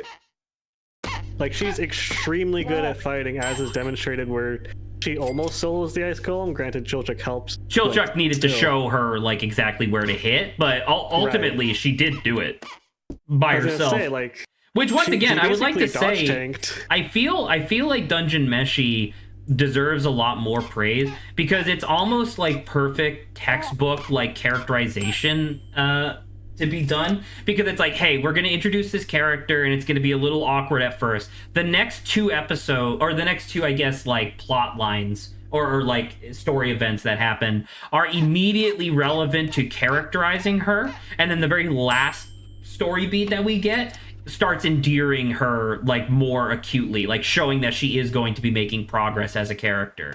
And it's like, you know, here's how she's useful to the team, here's how she's flawed, here's how she's going to get better. And then you do boom, boom, boom, like, all three of those things in a row. And it's like, hot dog, dude. Fucking Ryoko Kui knows her shit. Knows exactly what she's doing. I was gonna say, I think we talked about this, but it is very obvious.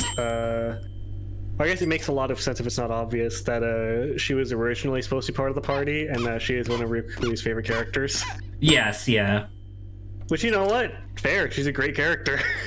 How do you feel about because it's very interesting, right? Like, I feel like in the modern day, no matter how popular a manga is, it's never going to be as, like, wide-reaching in popularity as the anime will be.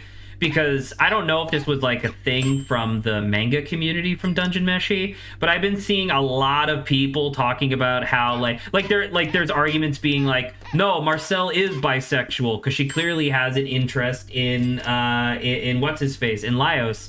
And then I agree with the other side saying, no, I think she just loves Fallen so much that the vague similarities between siblings is enough for Marcel.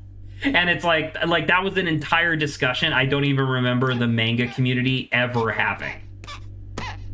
I think that's because the manga community remembers the Nightmare episode or Bicorn episode. Bicorn episode? Or no, sorry, no. The Succubus episode specifically. Because Marcel's platonic ideal of beauty is a Bishonen guy, or whatever the term is, Bishoujo. Basically a really pretty elf guy. Yeah. So, like, I'm pretty sure Marcel's bisexual, but just has ideas of elven beauty standards. I guess AKA that's true. Feminine. Am I really gonna finish this deck? I guess I am. Say, you're about to finish the run. Congratulations. Your first roguelike deck building run. Dude, I'm kind of excited. You're kind of killing it. You're up to $40. Hello? Now. I don't have a nail? What the hell? Was that a crystal nail? I think so. Because every single hit was perfect. Or ouch. Or, well, that was because I hit myself with the fingers because I couldn't see the fucking nail. Yeah. What the hell? That was ghost nail there. Lucky pull. That was weird. You nailed it, Zach. Congratulations. I did. Thanks. Thanks. But yeah, so anywho. I'm pretty sure Marcel is bisexual just based on the succubus bit. I mean, I could see that. It's also, like, I don't know. I've definitely been seeing... Like, it's funny kind of re-experiencing the people who are like, why won't they just say that Marcel and Fallen are in love with each other? Why do they always insist on saying friends?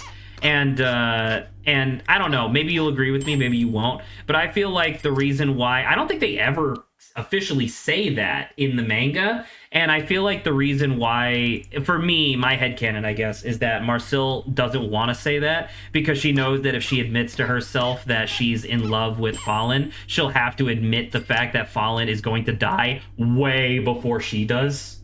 And that hurts. Yeah, I mean, that makes sense for, like, the majority of the manga. And then there's, like, the part where, like, well, maybe Dragon Fallen might not die that soon. That is true. That is true. Now that she's like a chimera. But was it the thing that like chimeras have like a whole heap of other health issues that people might not even know how to necessarily fix? Like, because I thought that was like one of the downsides of becoming a chimera. Well, part of the thing was that they have unstable lifespans along with like half-elves and like half-breeds. I guess that's true. Well, because I thought the thing with half-elves was that you could expect to live to be about like 200 or 300 or something, whereas like a regular elf would be 2,000 to 3,000. I think it's both that and also that like half-elves and half-breeds generally like their stages of growth are not stable at all. Where like Marcel went through puberty really weirdly and like staggeredly. Final nail, nice, pog. Nice. Let's see it. Pog. I break my hand, lose the run. Alrighty. $54 in the bank. Yo! Only 8 ouches. 12 bonks? That's... The fuck is a bonk? I don't know. The fuck is this? Oh, splat hits? Must be for bugs. Oh, you could... so you can splat, but you have to time it for when they reach your hammer. Okay. Good to know. Hey, okay. That's our husband. Sometimes when you hit a nail, the whole house shakes. I don't know if that's normal. Okay. That's the same thing as like, oh, master, what is his power? I don't know. That's scary. I don't know. It's scary. All right, let's go to store. I mean, we could do a hand. We don't have enough for an improved hammer yet. Buggy makes bugs more valuable and easier to flatten. Bulb rewiring makes bulb blink less annoying. Plank, better wood, perfect nail streak more valuable, increases odds of cash plank and cash plank add a cash plank value. Nails, improved nails, more valuable, easier to hit, more deviant nails. Oh, so that's what you got last time. Stocks. Index funds mostly low risk, make money passively. Well, obviously that. Well, now you can't buy anything else. Yeah, I can. I can get Buggy and I can get Bulb. Oh, those are cheap then. Never mind. Now how annoying is the roguelite to you? I mean, that was literally the only thing you've complained about so far. Well, I'm not the one playing though. I mean, I don't know. Like that, like genuinely, just us kind of chit chatting is making this a lot easier because it's just kind of something to do while we're talking. I don't know. I guess I can get Buggy, and then next time if we have the excess money, we'll do Bulb. Okay, I'm surprised. I like how these have levels. Right. $2. Next Buggy level's golden. Okay. Master, what is this power? I don't know. Who undid the boards? Me. Why? I needed the nails and the planks back. For what? Building a deck. I feel like your husband's behind this somehow. Oh, I love my husband. Your husband who has weirdly discorporated limbs. How progressive it is of this game to either assume that I'm gay or that it's not the husband building You missed the bug. the deck. Well, the problem is my hand was there, so I think I can only hit the bug when it's on this, when I'm hammering this side. Because otherwise I'm just gonna whack my hand trying to get the bug. Is there no way to like disengage and like move away from a nail? Not once the nail's in, but I think that's when the yeah, see? Maybe you have to do it when you're like aiming. Oh no. Oh, I splattered him! You got him. $50. No way! Oh! We are at the amount of money that we were at last round. What the hell? You gotta splat these bugs, dude. I think that was a masochist nail. You got a variant nail. Good job.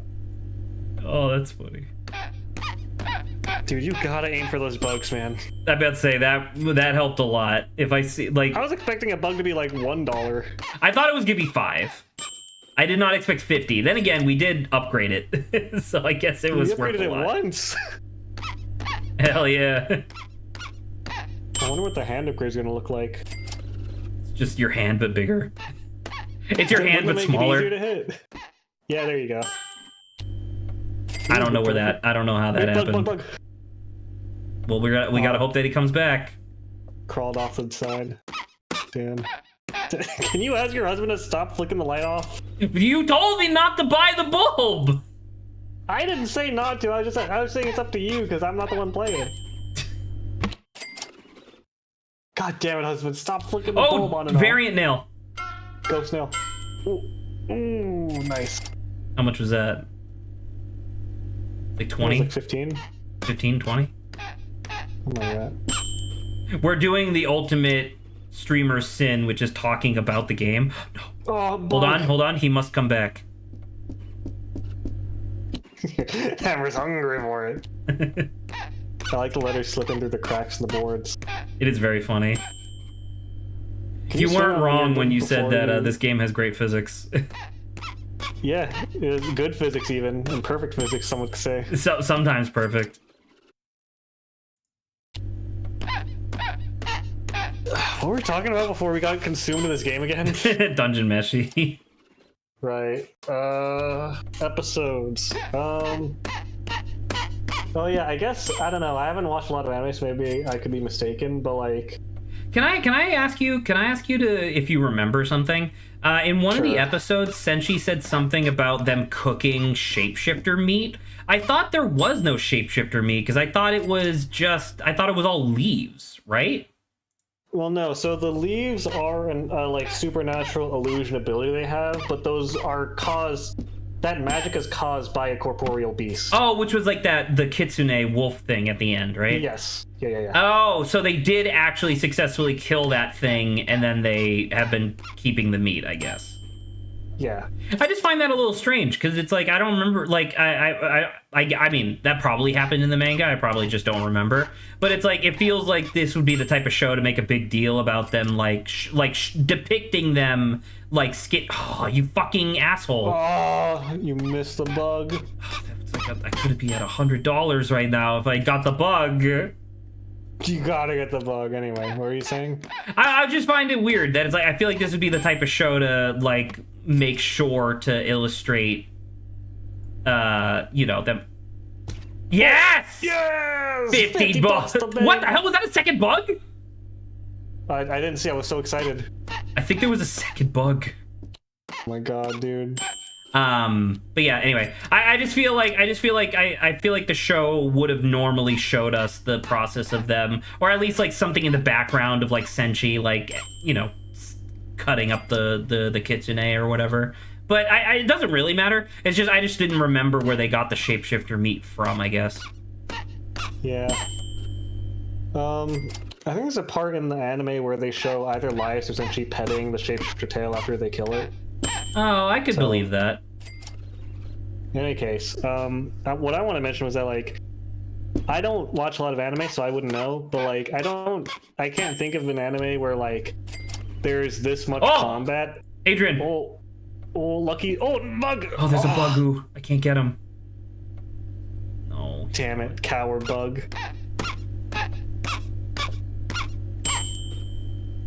Anyway. How was the lucky? What happened? Literally nothing.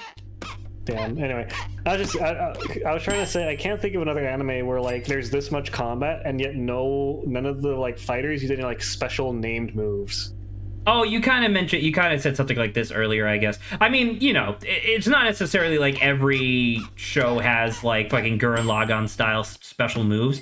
But what I will say is that this is the first show I can think of in a really long time where the characters aren't actually making.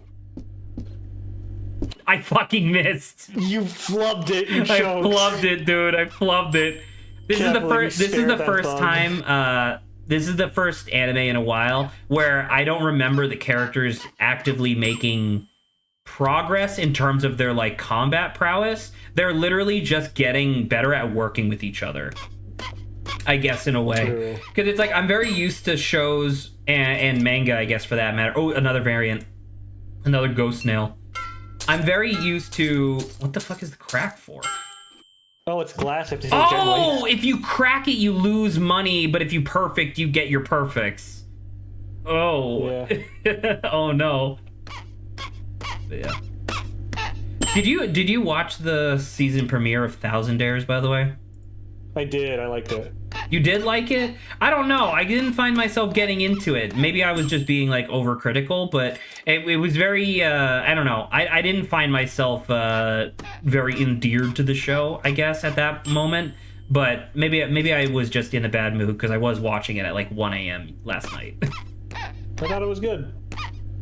I thought it was like oh, bug! Damn it. Okay. I thought it was like for me, it was around the same tier as like Make Some Noise. It was like pretty good. Dude, there's 2 bugs on this fucking deck. Dude, you can't swing when you're. Oh, damn it. I guess I could have. Oh, hold on. Is he coming back? Dude, he's coming back, I think. Oh, get ready. Oh.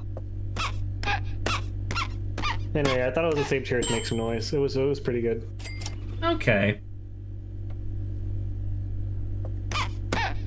I will say though, it's like it does kind of suck because I know that like it's a company of like real people and they have limitations on what they can and can't do, but it definitely feels like we're going to be heading into a slight drought because it's like all of the shows that I want to be watching are currently not airing, I guess. You know, Dimension 20 is off season, fucking Smarty Pants only does an episode every 2 weeks, you know.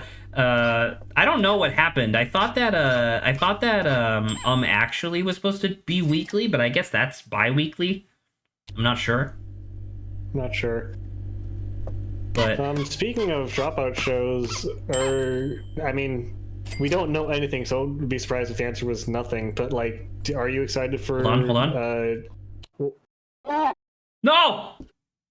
Are you excited for? I don't remember what it's called. It's like something keep exploding.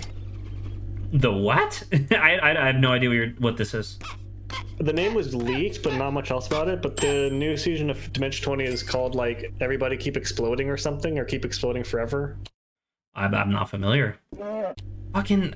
I was gonna say, the bug. Okay. Speculation says that it's gonna be like a 60s bank heist kind of deal or something. Okay, sure. I have no clue what it is gonna be. What the hell does Clover nail do? Does this do anything? I think it's just a nail. I think it But counts there's a as clover on I think it. it counts as a variant nail, but then just doesn't do anything. Why is it lucky though? No idea. I mean, I'm not gonna lie. It should be noted that we have more than tripled the. Oh, there was a bug, but I couldn't see it because of my fucking hand. We have more than tripled our money. Yo. Oh, come on. Yeah! Nice. Gentle. Sorry. It's glass nails, eh? I forgot. Also, I looked it up. It's called it's called Never Stop Blowing Up. Never stop blowing up. I mean, okay. Yeah. Do you think? I mean, this is obviously going to be a mini season because they definitely don't call one of their larger seasons something with such like a silly name. But I mean, This is the only I look forward image to I it. could find for it. Here. Brennan Dude, looks wounded. $219. Fuck yeah. How would this have leaked? I don't know. And also, this looks like a sci-fi, doesn't it? I mean, the buildings look very modern. Never stop exploding. I mean, in that case, it sounds like they're just playing an action movie. Because you can see I was like a gonna say, car yeah. with a bunch of stuff out the back. There's like helicopters and stuff. Also, they literally have stage lights on the left and right. Oh yeah, that's a good point. Yeah. Yeah, so I think it might just be either an action movie or like they're playing a TV show. I was gonna say either they are in an action movie or they're playing actors in an action movie or something. Something along those lines. I mean, that's interesting, I guess. It's also Brennan again. I thought that they would have done I thought they would have done like a guest, I guess. All right. Yeah, Improved I hand, don't know, more durable, but, harder to hit, also swings harder, easier perfects. Okay. Nails, easier to hit. All right, ding ding. We have 64 left. Can't buy more stocks yet. You could buy bulb. I mean, I feel much do you good. wanna invest in bulb? We got hand, hammer, and nails. Nice. Do you want to invest in bulb some more or no? I can't. 75. Oh, gotcha. Look at husband. I'm thinking about looking at husband. The sun, the yellow sun, is something that shines all day. I remember this. I haven't seen it in a long time. If I had something to stand outside, maybe that would change. All right. All right, I'll go take care of that. Let's change that. Oh, all right. Let's see if the light is any better now. I do It feels the same. appreciate. Your hand is brown. Well, I upgraded Look. it. Oh.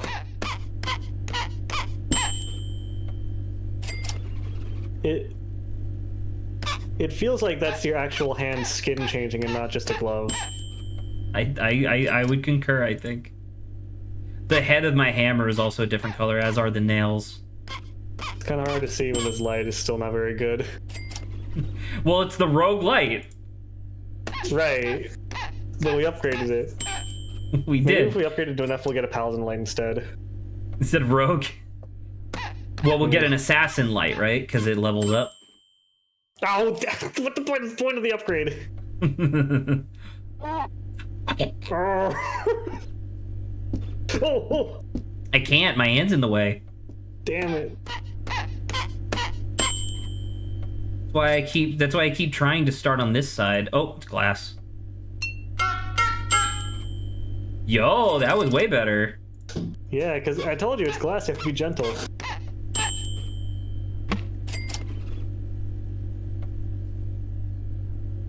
Waiting for bug. Any bugs?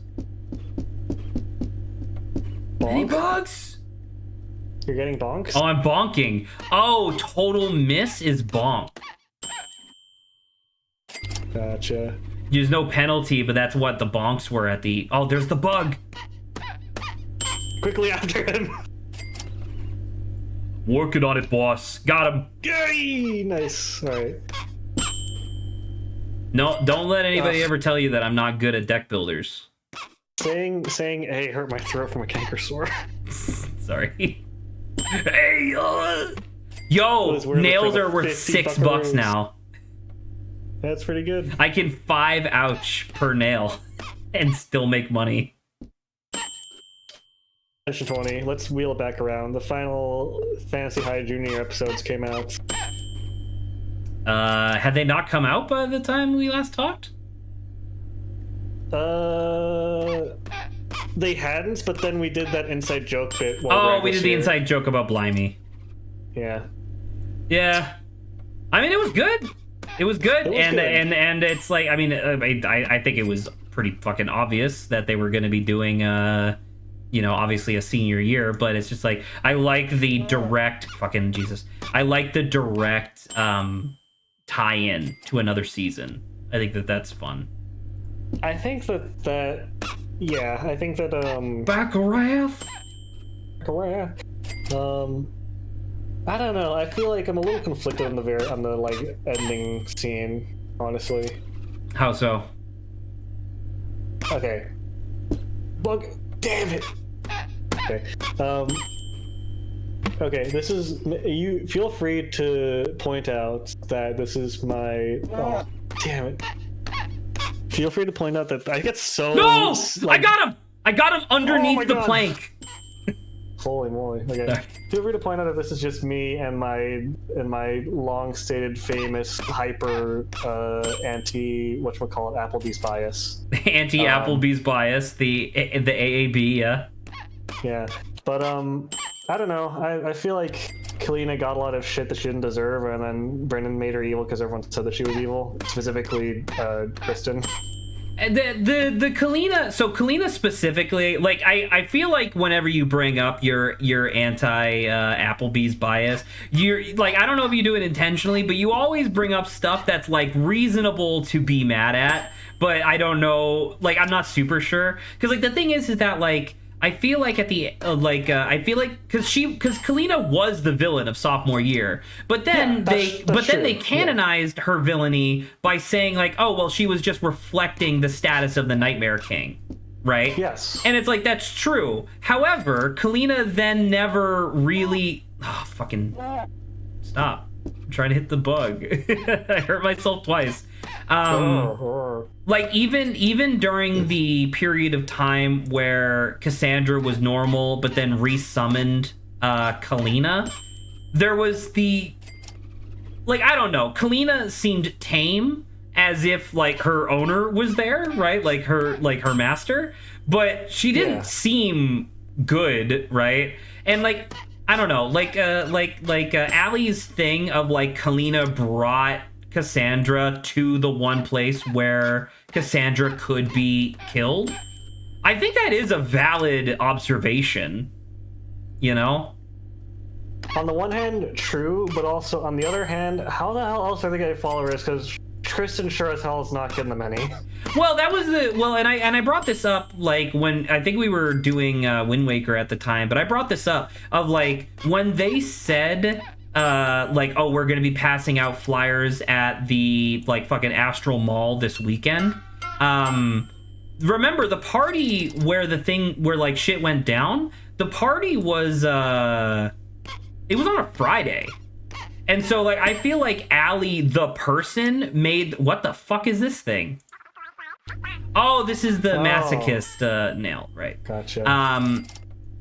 I feel like Allie the person made the very reasonable observation that Friday night is not the weekend, and that she was probably fine, as in Applebee's, was probably fine to like focus on the party, and then, you know, because I don't know, it was just like the thing of like, I feel like that was Brennan kind of being a little cheeky because obviously like he needed Cassandra to go supernova in order for the actual season to happen.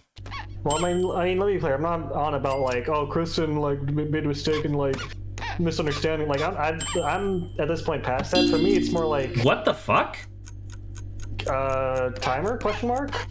Is this finish the it's counting plank? down. Finish the plank and you get money? Yes, it's counting down. It was 10 out of 7. Well, I mean, Quickly. I mean that's cool and all, but there's no way I'm gonna complete this before this hits 0. Quickly, Zach. You could get a few extra bonus dollars. You get $2. Not if you fumble like that. I got an extra $1. Wow. Cash plank Anyway. for $1. Cool. If you were faster. Anyway, Perfect. yeah, no, for me, it was like, maybe I'm misremembering, but like, I don't think Kristen got. Well, okay, it doesn't matter because Cassandra, quote unquote, died in the same event, but like, well, no, never mind. I was about to say that Kristen didn't get any followers, but her god died, so like, what's the point? Well, because like the thing was that in the early, like I think what you might be remembering is that in the early season, Kristen was super fucking everything up, right? Was like, Yeah. but and this is kind of what I was talking about last time, where it's like I do genuinely feel like I wish I was kind of privy to the conversations that were happening behind closed doors. Bug.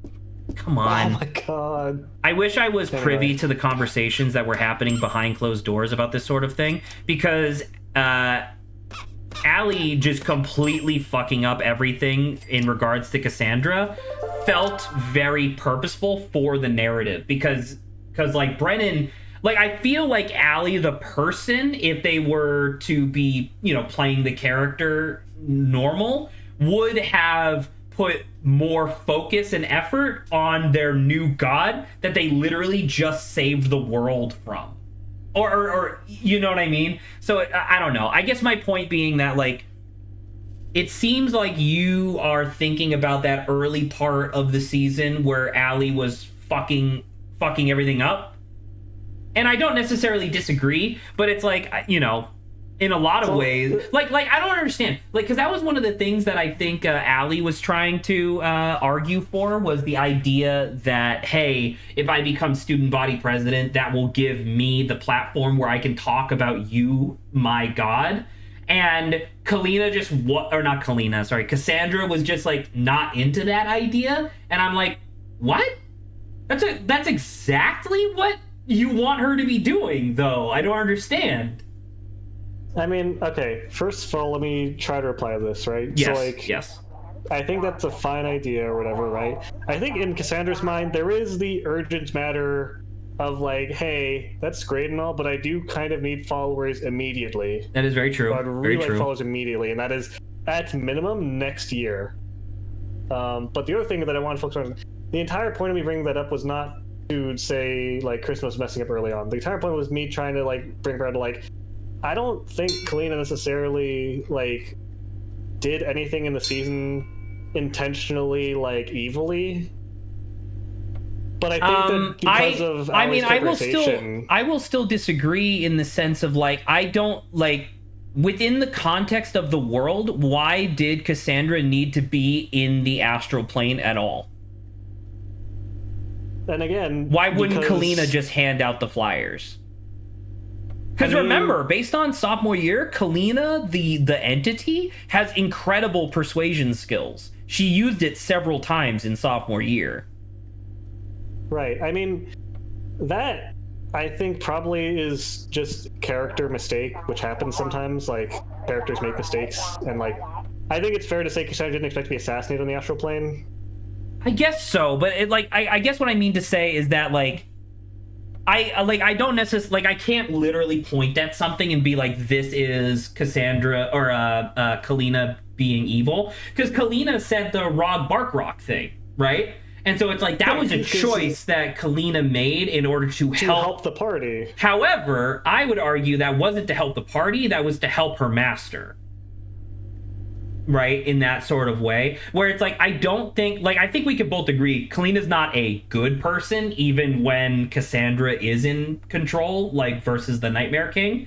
But sure. I could definitely see your perspective of, like, Kalina didn't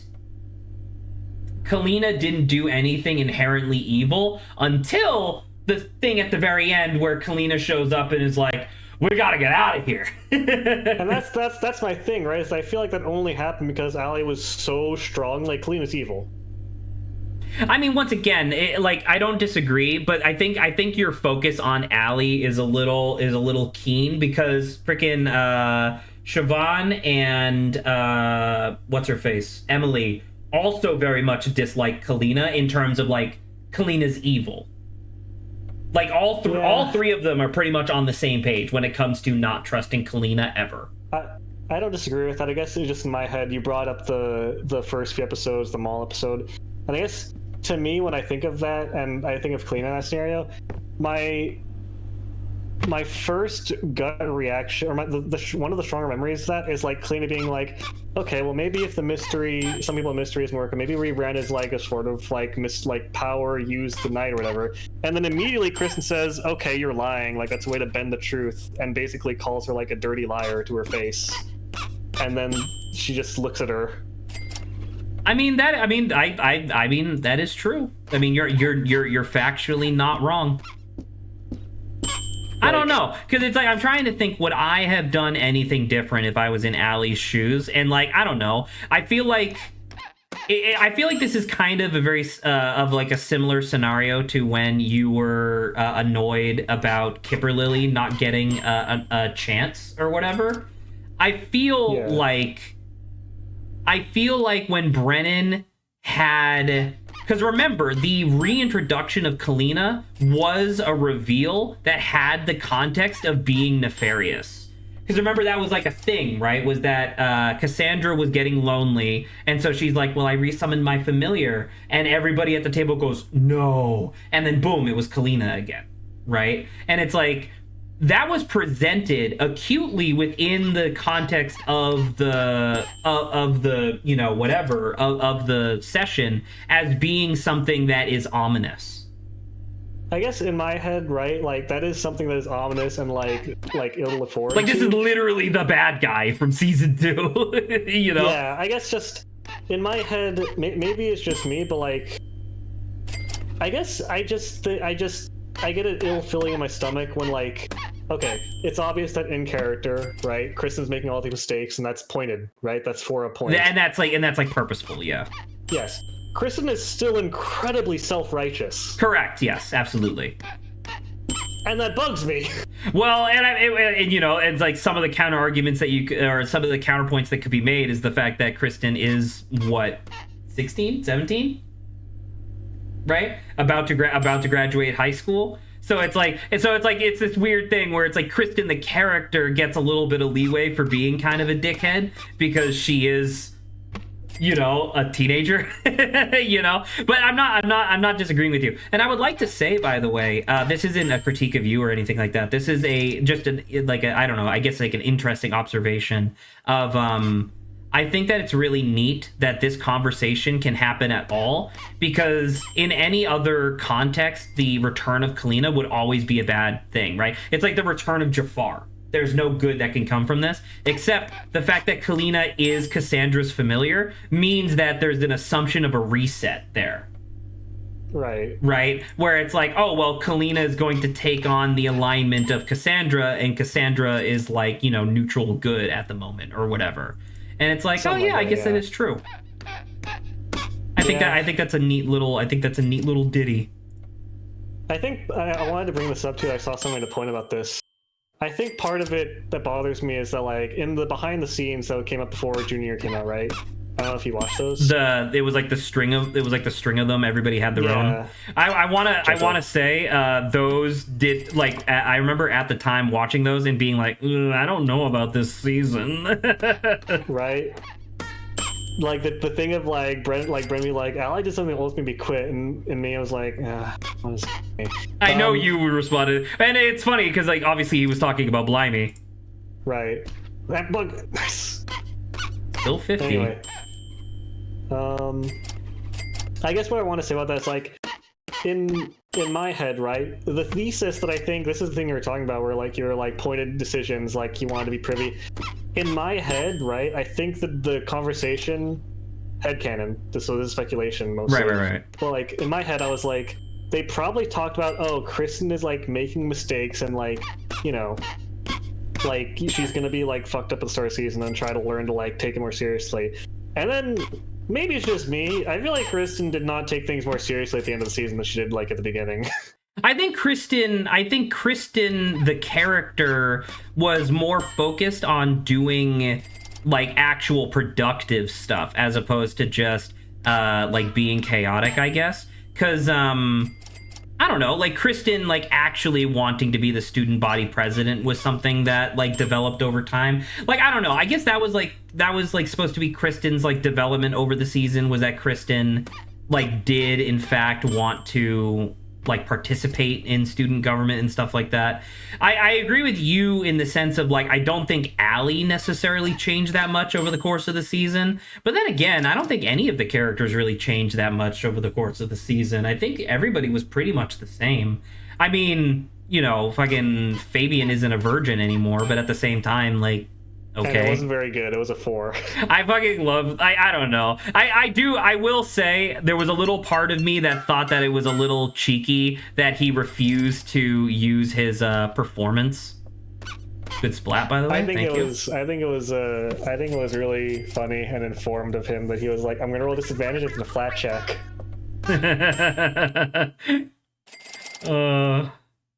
But yeah. I mean, I feel like hold on. Yeah. Nice. Now is that $50 or $500? That's 50. That's 50. The counterpoint is that Fig went through a lot of introspection this season. That is true. She was also being manipulated, which is very interesting. But yeah, you know, you're right. Fig had a lot of changes, which I thought was interesting. Fig went through a tremendous amount of introspection. Gorgrik maybe didn't develop personality-wise, but developed a lot, like, I guess, character skill-wise? I don't know. Well, I mean, that's true. He has the ability, he has the Artificer, the Barbificer, I think, right? Also, speaking about the end of the season, Riz almost had character development, and then Kristen reverted it immediately. What was the character development? Riz literally was like, you know what, I'm gonna take a step back and pause. You know what, you're right, Mom, let's take a break. And then Chris is like, hey, I'm gonna be really involved in student government next year. And then was like, all right, I switched back to coffee, what's up? Well, I mean, that was also just like a funny moment, that is true. But right, but like, it's a little, I know it's a joke, but it makes me a little sad still. That, like, well, I mean, I like it, once again, because it's difficult, because I don't want to, I hate constantly doing this to you of being like, well, actually, I think it's this. But at the same time, it's like, obviously Riz wasn't suddenly gonna be like a super lax character. Like, that's obviously not how Murph plays the game at all. But I feel like what that means is that like next season, Riz won't be in every single extracurricular. You know what I mean? As opposed, because being the fucking the I don't even know, vice president of the student body president, like that's something that Riz can do without, you know, absolutely destroying his mental state. Right. Dude, I have 1K. We're getting there. I guess in my head it was just really sad to see, because like the symbolism with Glonda was like, I'm gonna switch from coffee to tea and relax a little. And then immediately the symbolism was overthrown by Kristen showing up and Riz being like, I'm gonna switch from tea back to coffee now. And I was like, that's sad. I don't necessarily disagree. It was like this nice symbolic gesture that immediately got reversed. Yeah. Once again, I don't necessarily disagree. I can definitely see your point is in fact valid. And yeah. What the fuck? Husband. I can't. Classic look at husband. Yep, I can't fucking buy anything. I have $200-something. What a shame. All right, time to build deck. We only have like 30 minutes left. We're definitely not gonna finish the game. Is there an end game to this? Yeah, the end game is buying the key. Yeah, buy the key for $1 million. I forgot. Right. And I just broke 1,000 for the first time, so I don't know if we're gonna do that. As I say, I don't think the money that you're gaining is not scaling that quickly. I don't think. Oh, white bug. So I upgraded the bug twice. So we have to see. Who knows? Yeah, maybe that means bugs are now fucking 5,000. Maybe they're more common. Yeah. Well, it said worth more and easier to hit. So I don't know exactly what that means, but hopefully that means they're more common. Yeah. It's. I think you just have a thorn in your side for Allie, which I could definitely understand.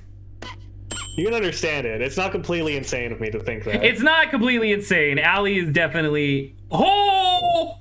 1,250?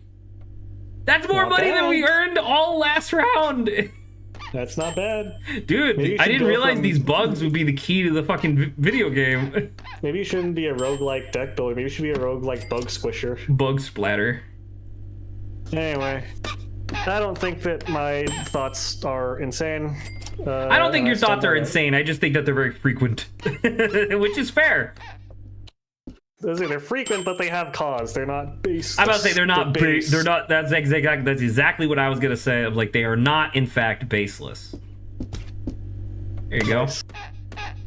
Splatted the shit out of that bug. What was it? Oh yeah, did we talk about Blimey? I think we did, right? The original or the second one? The second.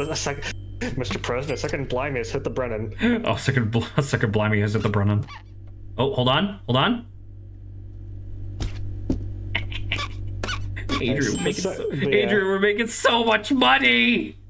The second Blimey, it was basically a second duplicate of my reaction. The first one was just me rolling my eyes and being like, okay, this is gonna be the thing for the next forever.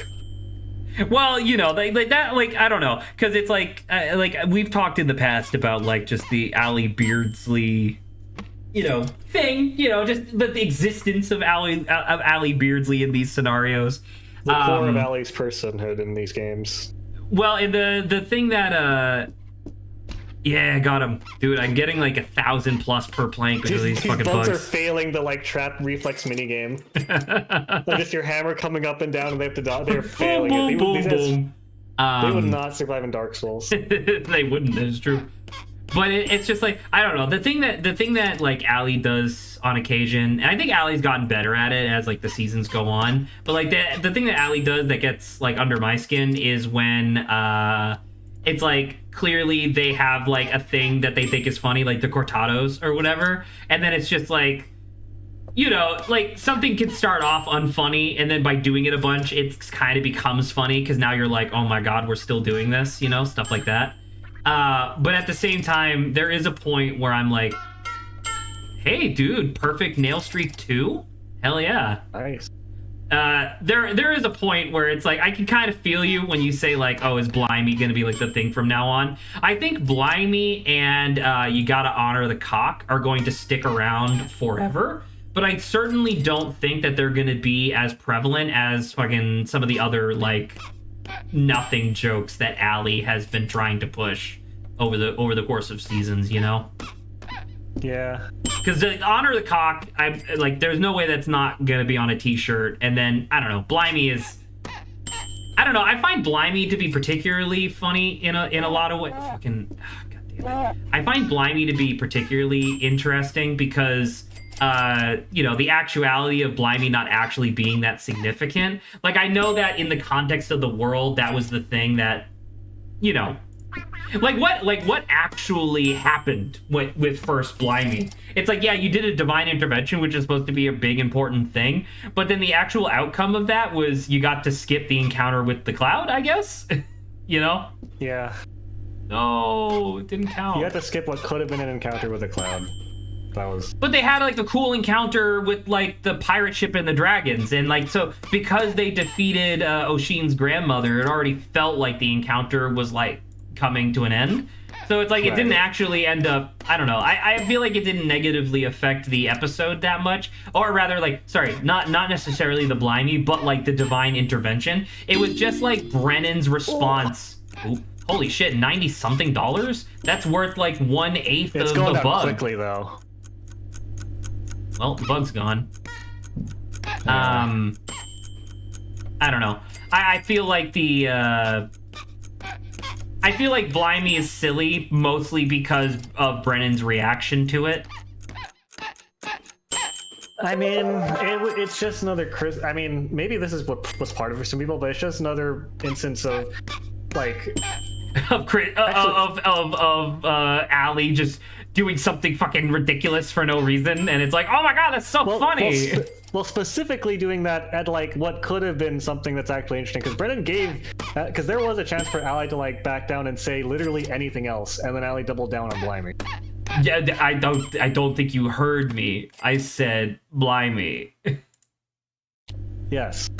K2 is now a physical human being living in the real world.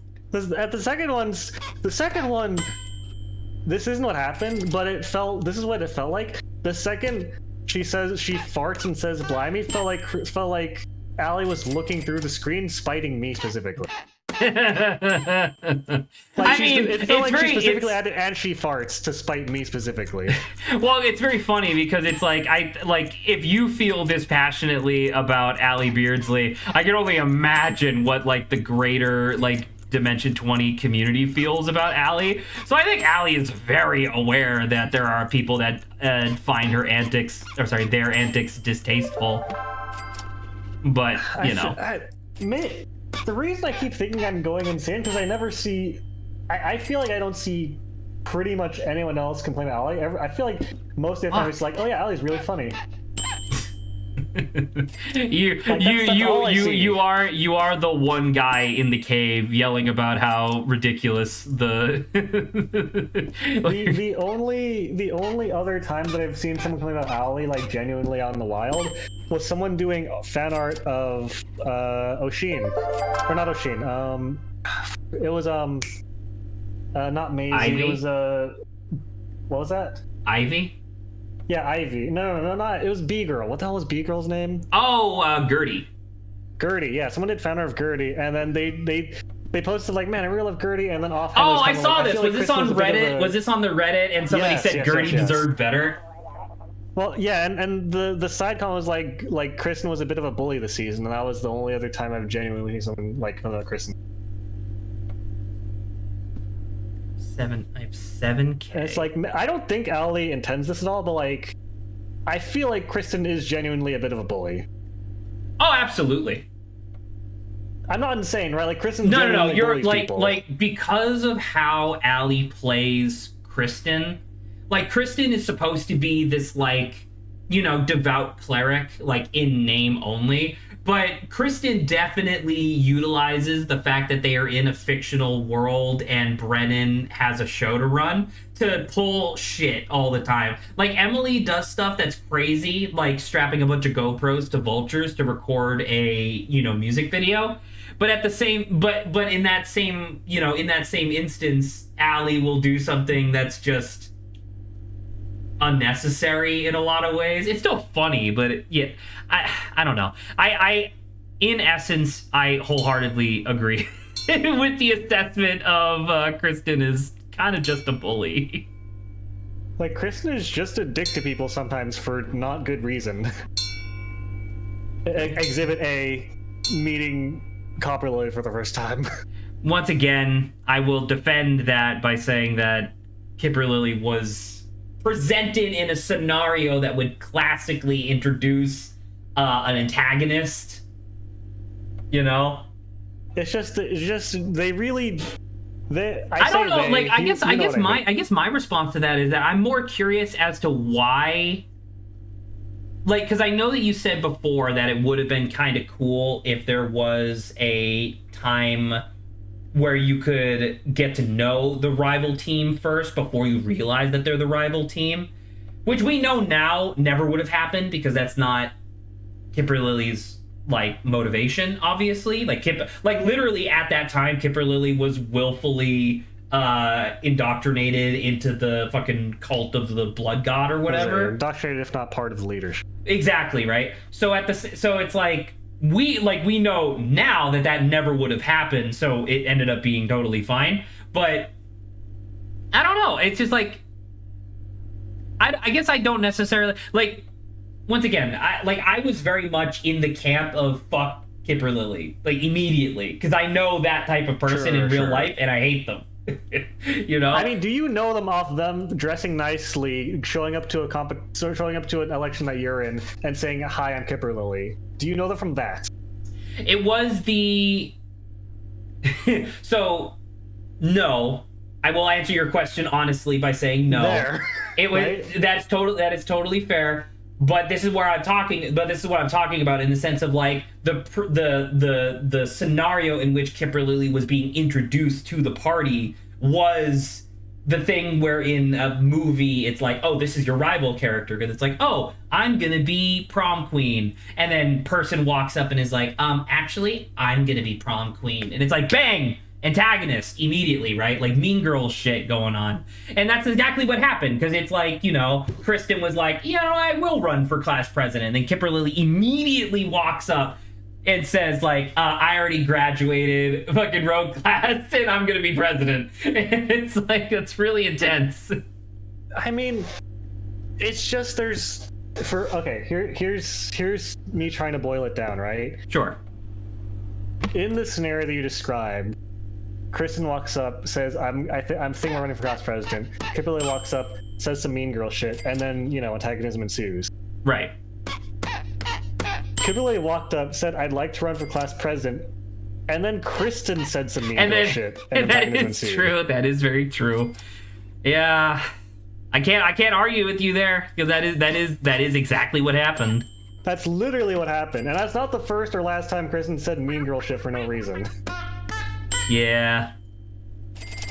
And I don't know. I would genuinely have to chalk that up as just a holy shit, I'm getting $46 per nail, by the way.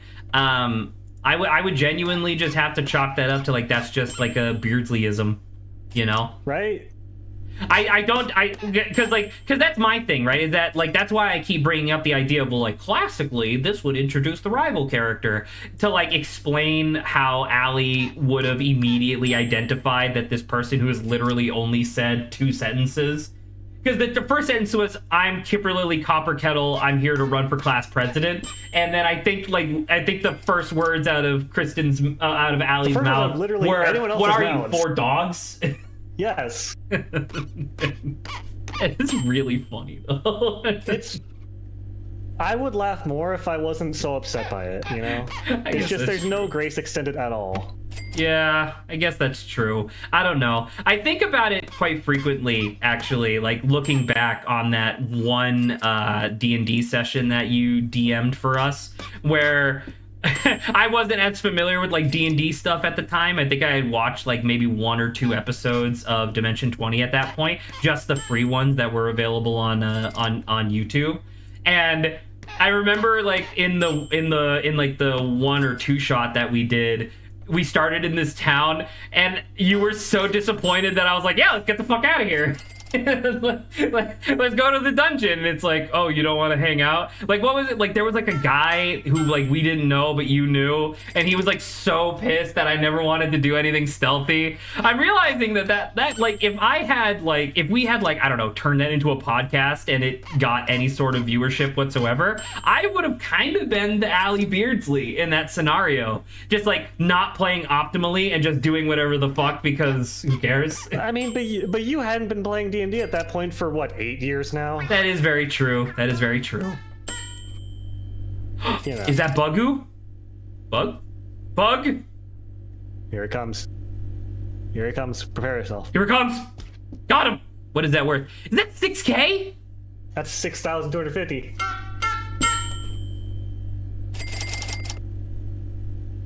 Yeah, 10,000 buckaroos. Dude, I don't know. I might finish the game. I don't think you will, but I mean, I'm just saying, like, every time we do this, I'm getting like exponentially more money.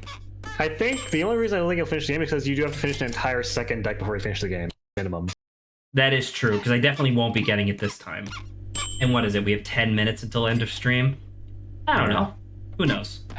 I'm not gonna lie though. I mean, maybe it's because we were just talking, but like, not bad for $2. True. I hate these fucking bugs, dude. Maybe the last hand degree makes your hand like intangible, so you can smash the bugs through your hand. I would love that. Also, your hand is now ghostly. Your hand's now sickly white. We haven't gone over that yet. Your hands are made of glue. My hands have been 3D modeled based on their original design from Courage the Cowardly Dog. True. I like how ouches are still $1. I think that we've probably gone enough about how I hate gay people and I despise. That is true. Kristen, you hate trans people. I hate trans people. I hate gay people. I think that all of Drop should You burn. need I to tweet despise- Ali Beardsley right now saying Happy Pride in order to I prove think I've that. established my manifesto to specifically kill Ali Beardsley in public. Jesus Christ. But yeah, as both I hate crime and just because I don't like them. Would at you, all. would But, you, if you went to like a con or something and Ali Beardsley was there being like, you know, shaking hands with fans or whatever, would you say hi? No. Now, what if Ali Beardsley was there with like Murph and Lou? Would you say hi to Probably. Murph and Lou and then ignore Yeah. Ali? I'd be polite to Ali. I wouldn't go up to Ali and say. Would you "What's walk your up to name?" Ali and What- say, I fucking hate you? I wouldn't walk up to Ali and be like, "What's your name? A noun and an adjective?" Oh, Like I wouldn't do that to Ali what kind of 'Cause I have ridiculous manners. person would just meet somebody and say something like that? and insult their name. Yeah, no. But Kimberly Copper Kettle, what are you, 4 dogs? The idea of a dog named Kettle is really funny. in any case, I wanted to wheel this around to something more positive and just talk about stuff from the season that I like. Can I before you talk about your week really briefly, can I ask you, did you watch the most recent episode of NADPOD? I got through most of it. There's like 10 minutes at the end that I haven't watched. No, I did watch it because that was ads. Are they doing Pathfinder 2e or first edition? It's 2E, and they're running a couple of stuff wrong because no one's there to correct them, sadly. Okay, I understand, because obviously I was reading the rule book a while back, and it's like there was a couple things where I was like, I don't know if that's how that works, Caldwell. It's not.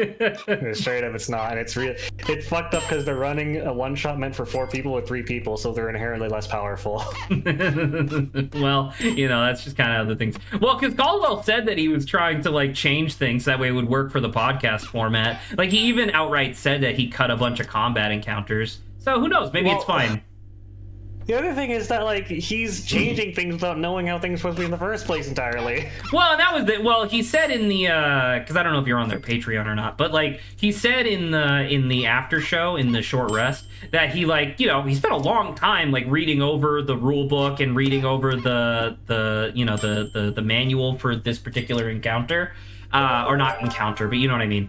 Right. And like the thing that he was kind of struck by was just how like it's a lot of info, because obviously Pathfinder 2e has a lot of mechanics in it, and it's like a lot of info to digest, but then like he didn't really start feeling like he was getting the groove of anything until he started playing. And he even said that in the after show of like, I have so many like he has so many criticisms of himself where he's like, oh, I could have did this better, I could have did this better, I could have did this better. But it's like, that's kind of how it was at the very beginning of NADPOD campaign 1, right? Where it's like Murph had obviously been doing D&D a lot up to that point, but the players hadn't necessarily. Like Emily was, you know, doing weird things all the time. Caldwell was literally asking for stuff that made no sense.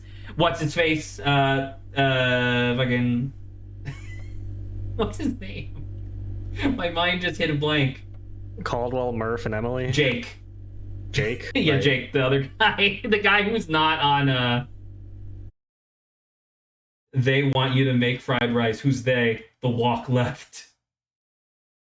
Sorry, continue. No, all I was saying was that it's just like getting these two, and then I'll get a book.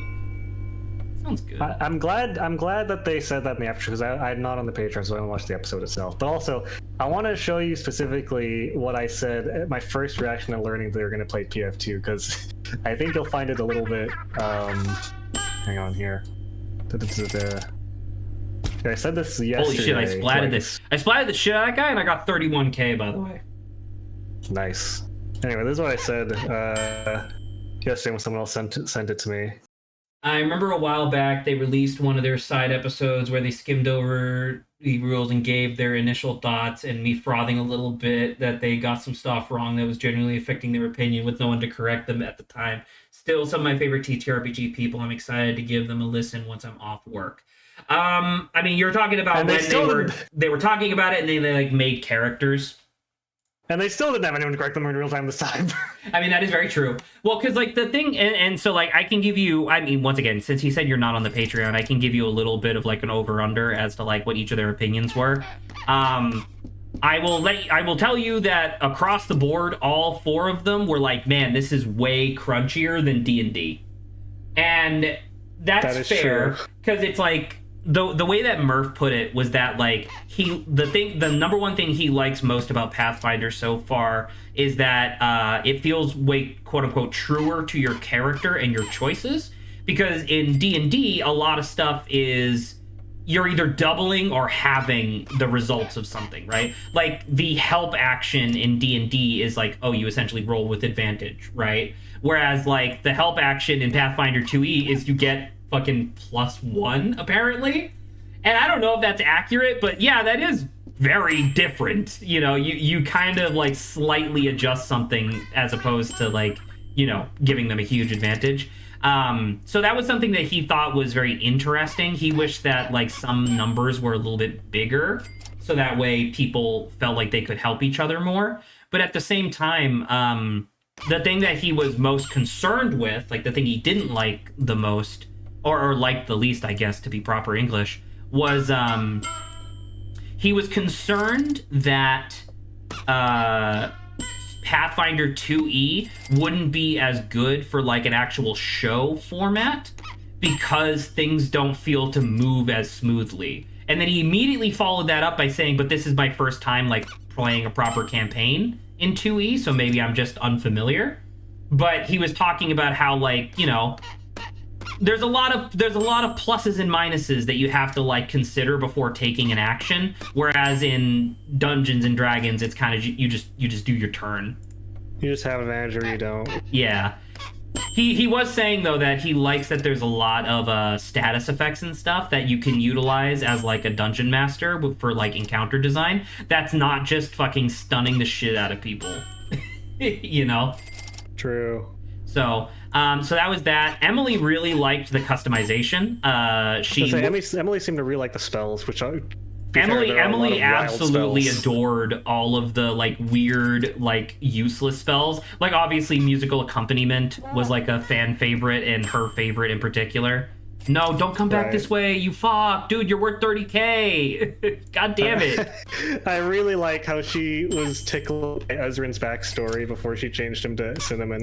Oh, yeah, because you weren't there for when she originally talked about Ezrin, huh? Because she was like, she was looking at, so apparently there was like some introductory book or whatever, and she was like, yeah, all the characters have like some generic fantasy backstory of like, I'm a fighter, I was in a gladiatorial pit, yada yada. I'm from a family of great wizards. And then she sees this one guy where it's like, yeah, his dad was accused of corruption, turns out, and he went to like go learn magic so he could help defend his dad, and then it turns out his dad was corrupt and he was wrong, and that's it. That's like the whole backstory. And yeah, she fucking loved that.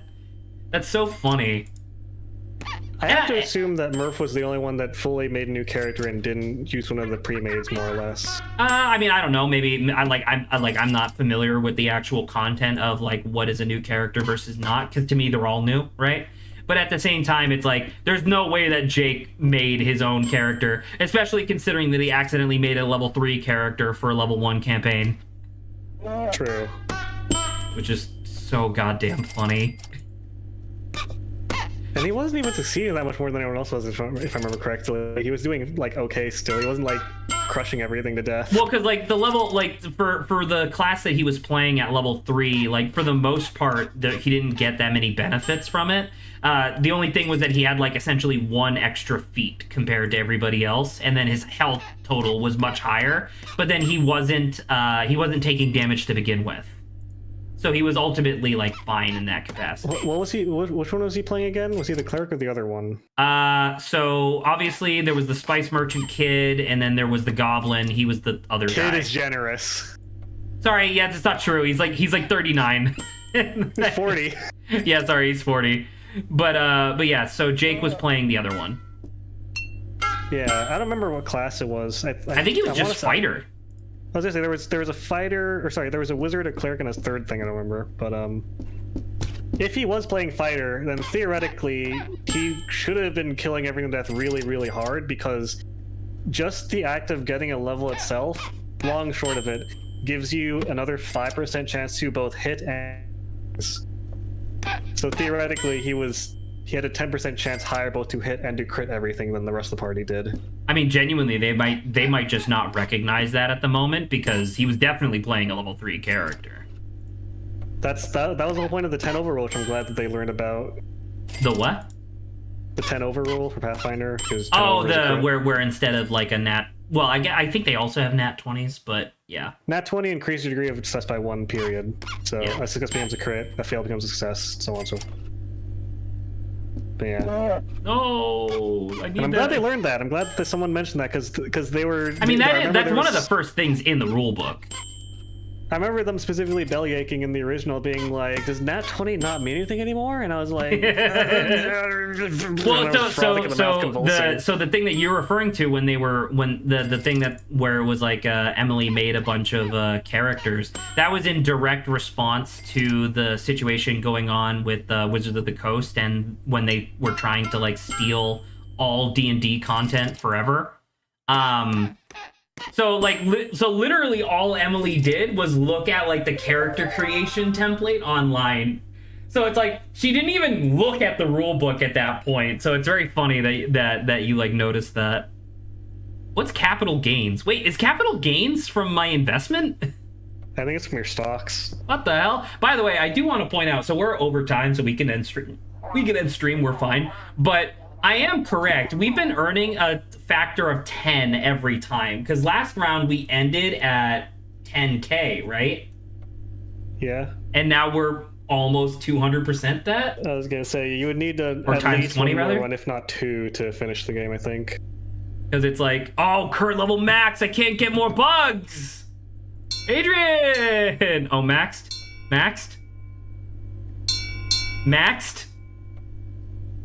Oh, Adrian, come on. You got to stick around for one more. Are we really gonna do one more run of this? Dude, Why upgrade the bulb? Dude, everything's maxed out. Why did you upgrade the bulb before the plank or the stock? Because I did quick math. See? Well, now you can't upgrade the stocks anymore. Oh, whatever. It's fine. Dude, I got max nails, bugs, hammers. My hand is made of gold. Gold now. Okay, I swear to God, if the light goes out once, this game is garbage. All right, let's do one more. We can chit chat. It's not like it's taking that much longer. I'm gonna say these upgrades are making it faster. Holy shit! Double Look at how much money it is perfect. for. All right. But yeah, I'm glad they're giving PF2 a shot. I really wish they had someone there to correct them, or like a live stream going or something. I don't know. I think it would be a little bit better if they had a person who was more familiar to introduce them to the system. I do agree with that. Yeah. Assessment. That said, it seems Oh, like I they're more or splatted less and learning ouched. things good. It seems like they're more or less learning from mistakes on the fly, which is fine enough. Yeah, you know. And in the short rest as well, Murph confirmed that he's going, like, regardless of how the 2-shot is received, they're going to be doing a side story in Pathfinder 2e. He's gonna be spending a lot more time like learning the system, so that way he can run something. And he said it's going to be about 10 episodes is his current plan. I hope that they learn about Foundry, because that shit makes it so much easier to keep track of things. It is an investment, though. Investment how? Like, as in money or time? Money. I don't know. I kind of doubt they will, but like, it would be really nice because Foundry automates basically everything on PF2, from all the statuses to all the spells to every class feature and feat and stuff like that. Well, the thing that I'm trying to remember, I don't even remember if they really use that. Like, I don't remember if they really use that much tech. I don't think they do, which is why I don't think they will. But yeah, like, I'm about to say, I'm pretty sure that Murph usually runs his stuff paper. Which is probably PF2's biggest downside, is people that want to run analog, because that shit is hard to keep track of. I believe that, with all the numbers. That's why people Dude, love Foundry 40 so something much. K? That was fine. I finally got something that was worth more than the fucking bug. Yeah, nice. Adrian, I want you to look at. Wait, bug. No, Oh. I didn't catch it fast enough. Damn it. Tried to warn I you. want you to look at my money, dude. I got two masochist fucking nails in a row.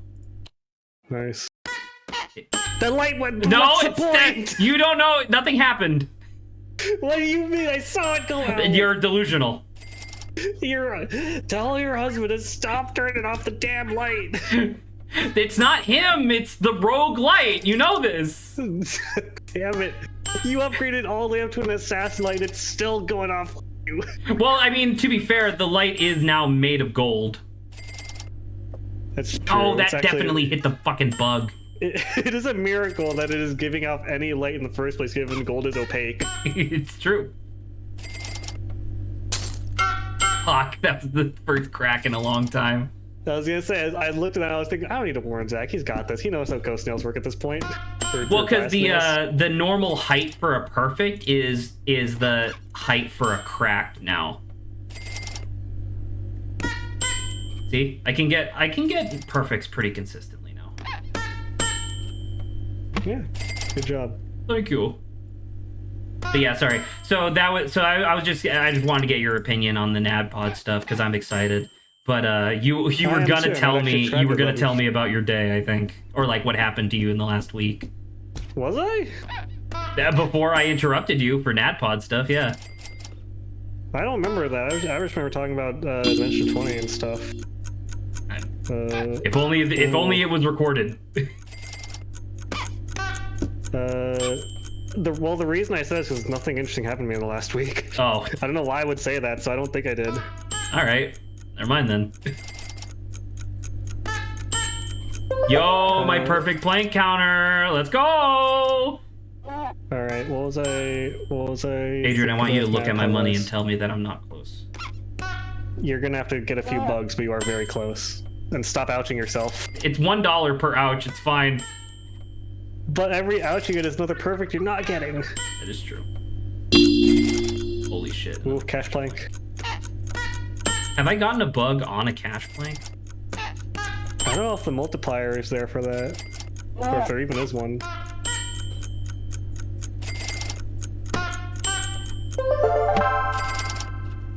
I don't think you're gonna make it. Am I really you gonna need be like a couple bugs? About to say, I'm so fucking close.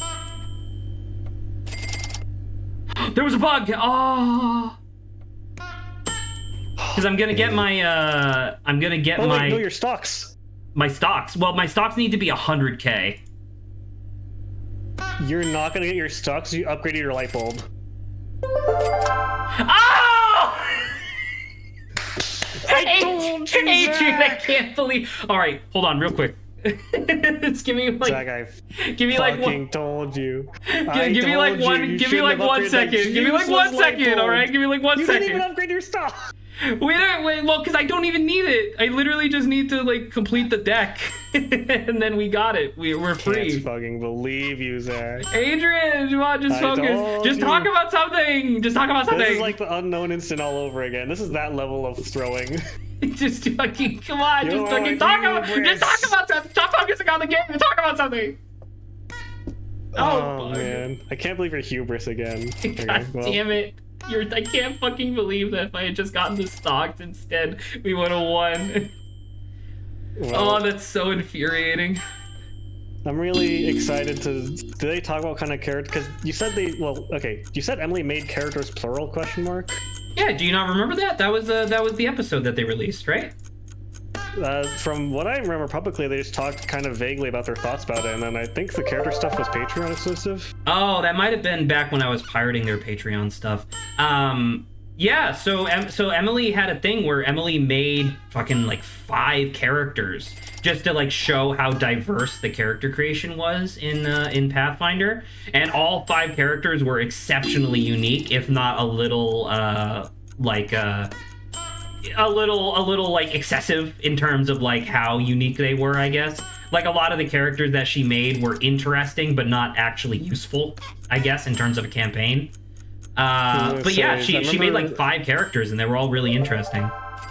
That was actually the episode. You remember early in campaign 3, the CEO of Mothership was like a hot old lady. Mothership? You don't remember that from campaign 3? That was like the first part of campaign 3 was it was like their boss at Mothership. It was I like didn't watch NADPOD most of it. I watched the first few, like I watched like the first couple dozen episodes of NADPOD and stopped. Why? I don't know, actually. All right, well, I'm here to tell you it's really good. Anyway, I know you've told me this before, and I thought I told you before that I haven't watched all of NADPOD. I've watched like a couple dozen, and that's it. you were the one who told good. me. You were the one who told me to watch NADPOD, and then I fucking watched the entire thing.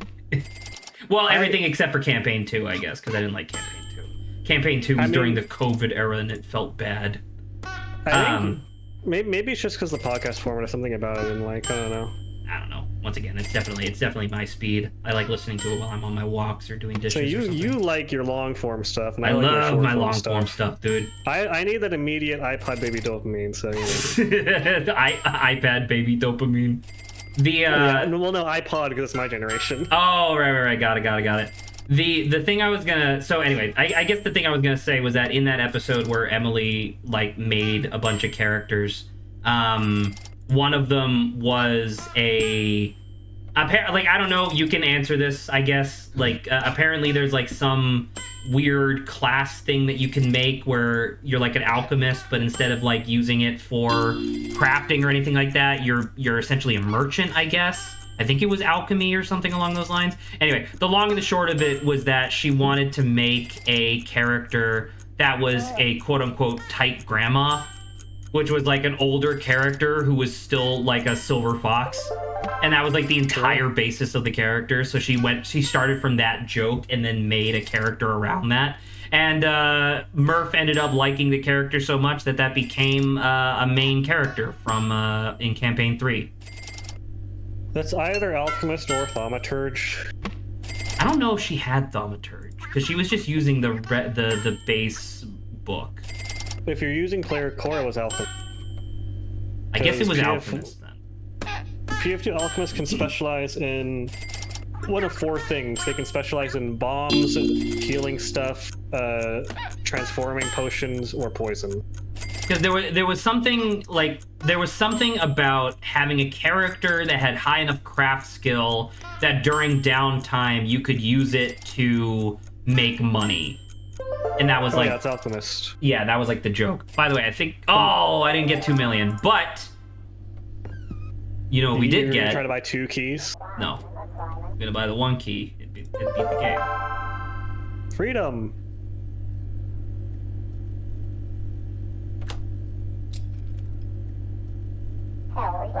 Thank you, my love. Wait, is that freedom for husband? He's not going where the key went. It also took all of my money. Return to life? Oh. Well, that was roguelike deck builder. Hey, it's the deck.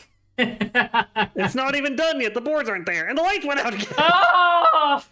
All right. Well, hey, there you go. I hope you enjoyed. All so right. hopefully this means that Adrian is going to start a lifelong addiction to roguelike deck builders like I have. Good night, I thought you were everybody. going to say NADPOD like you have. Just watch NADPOD, you fuck. Dismissed!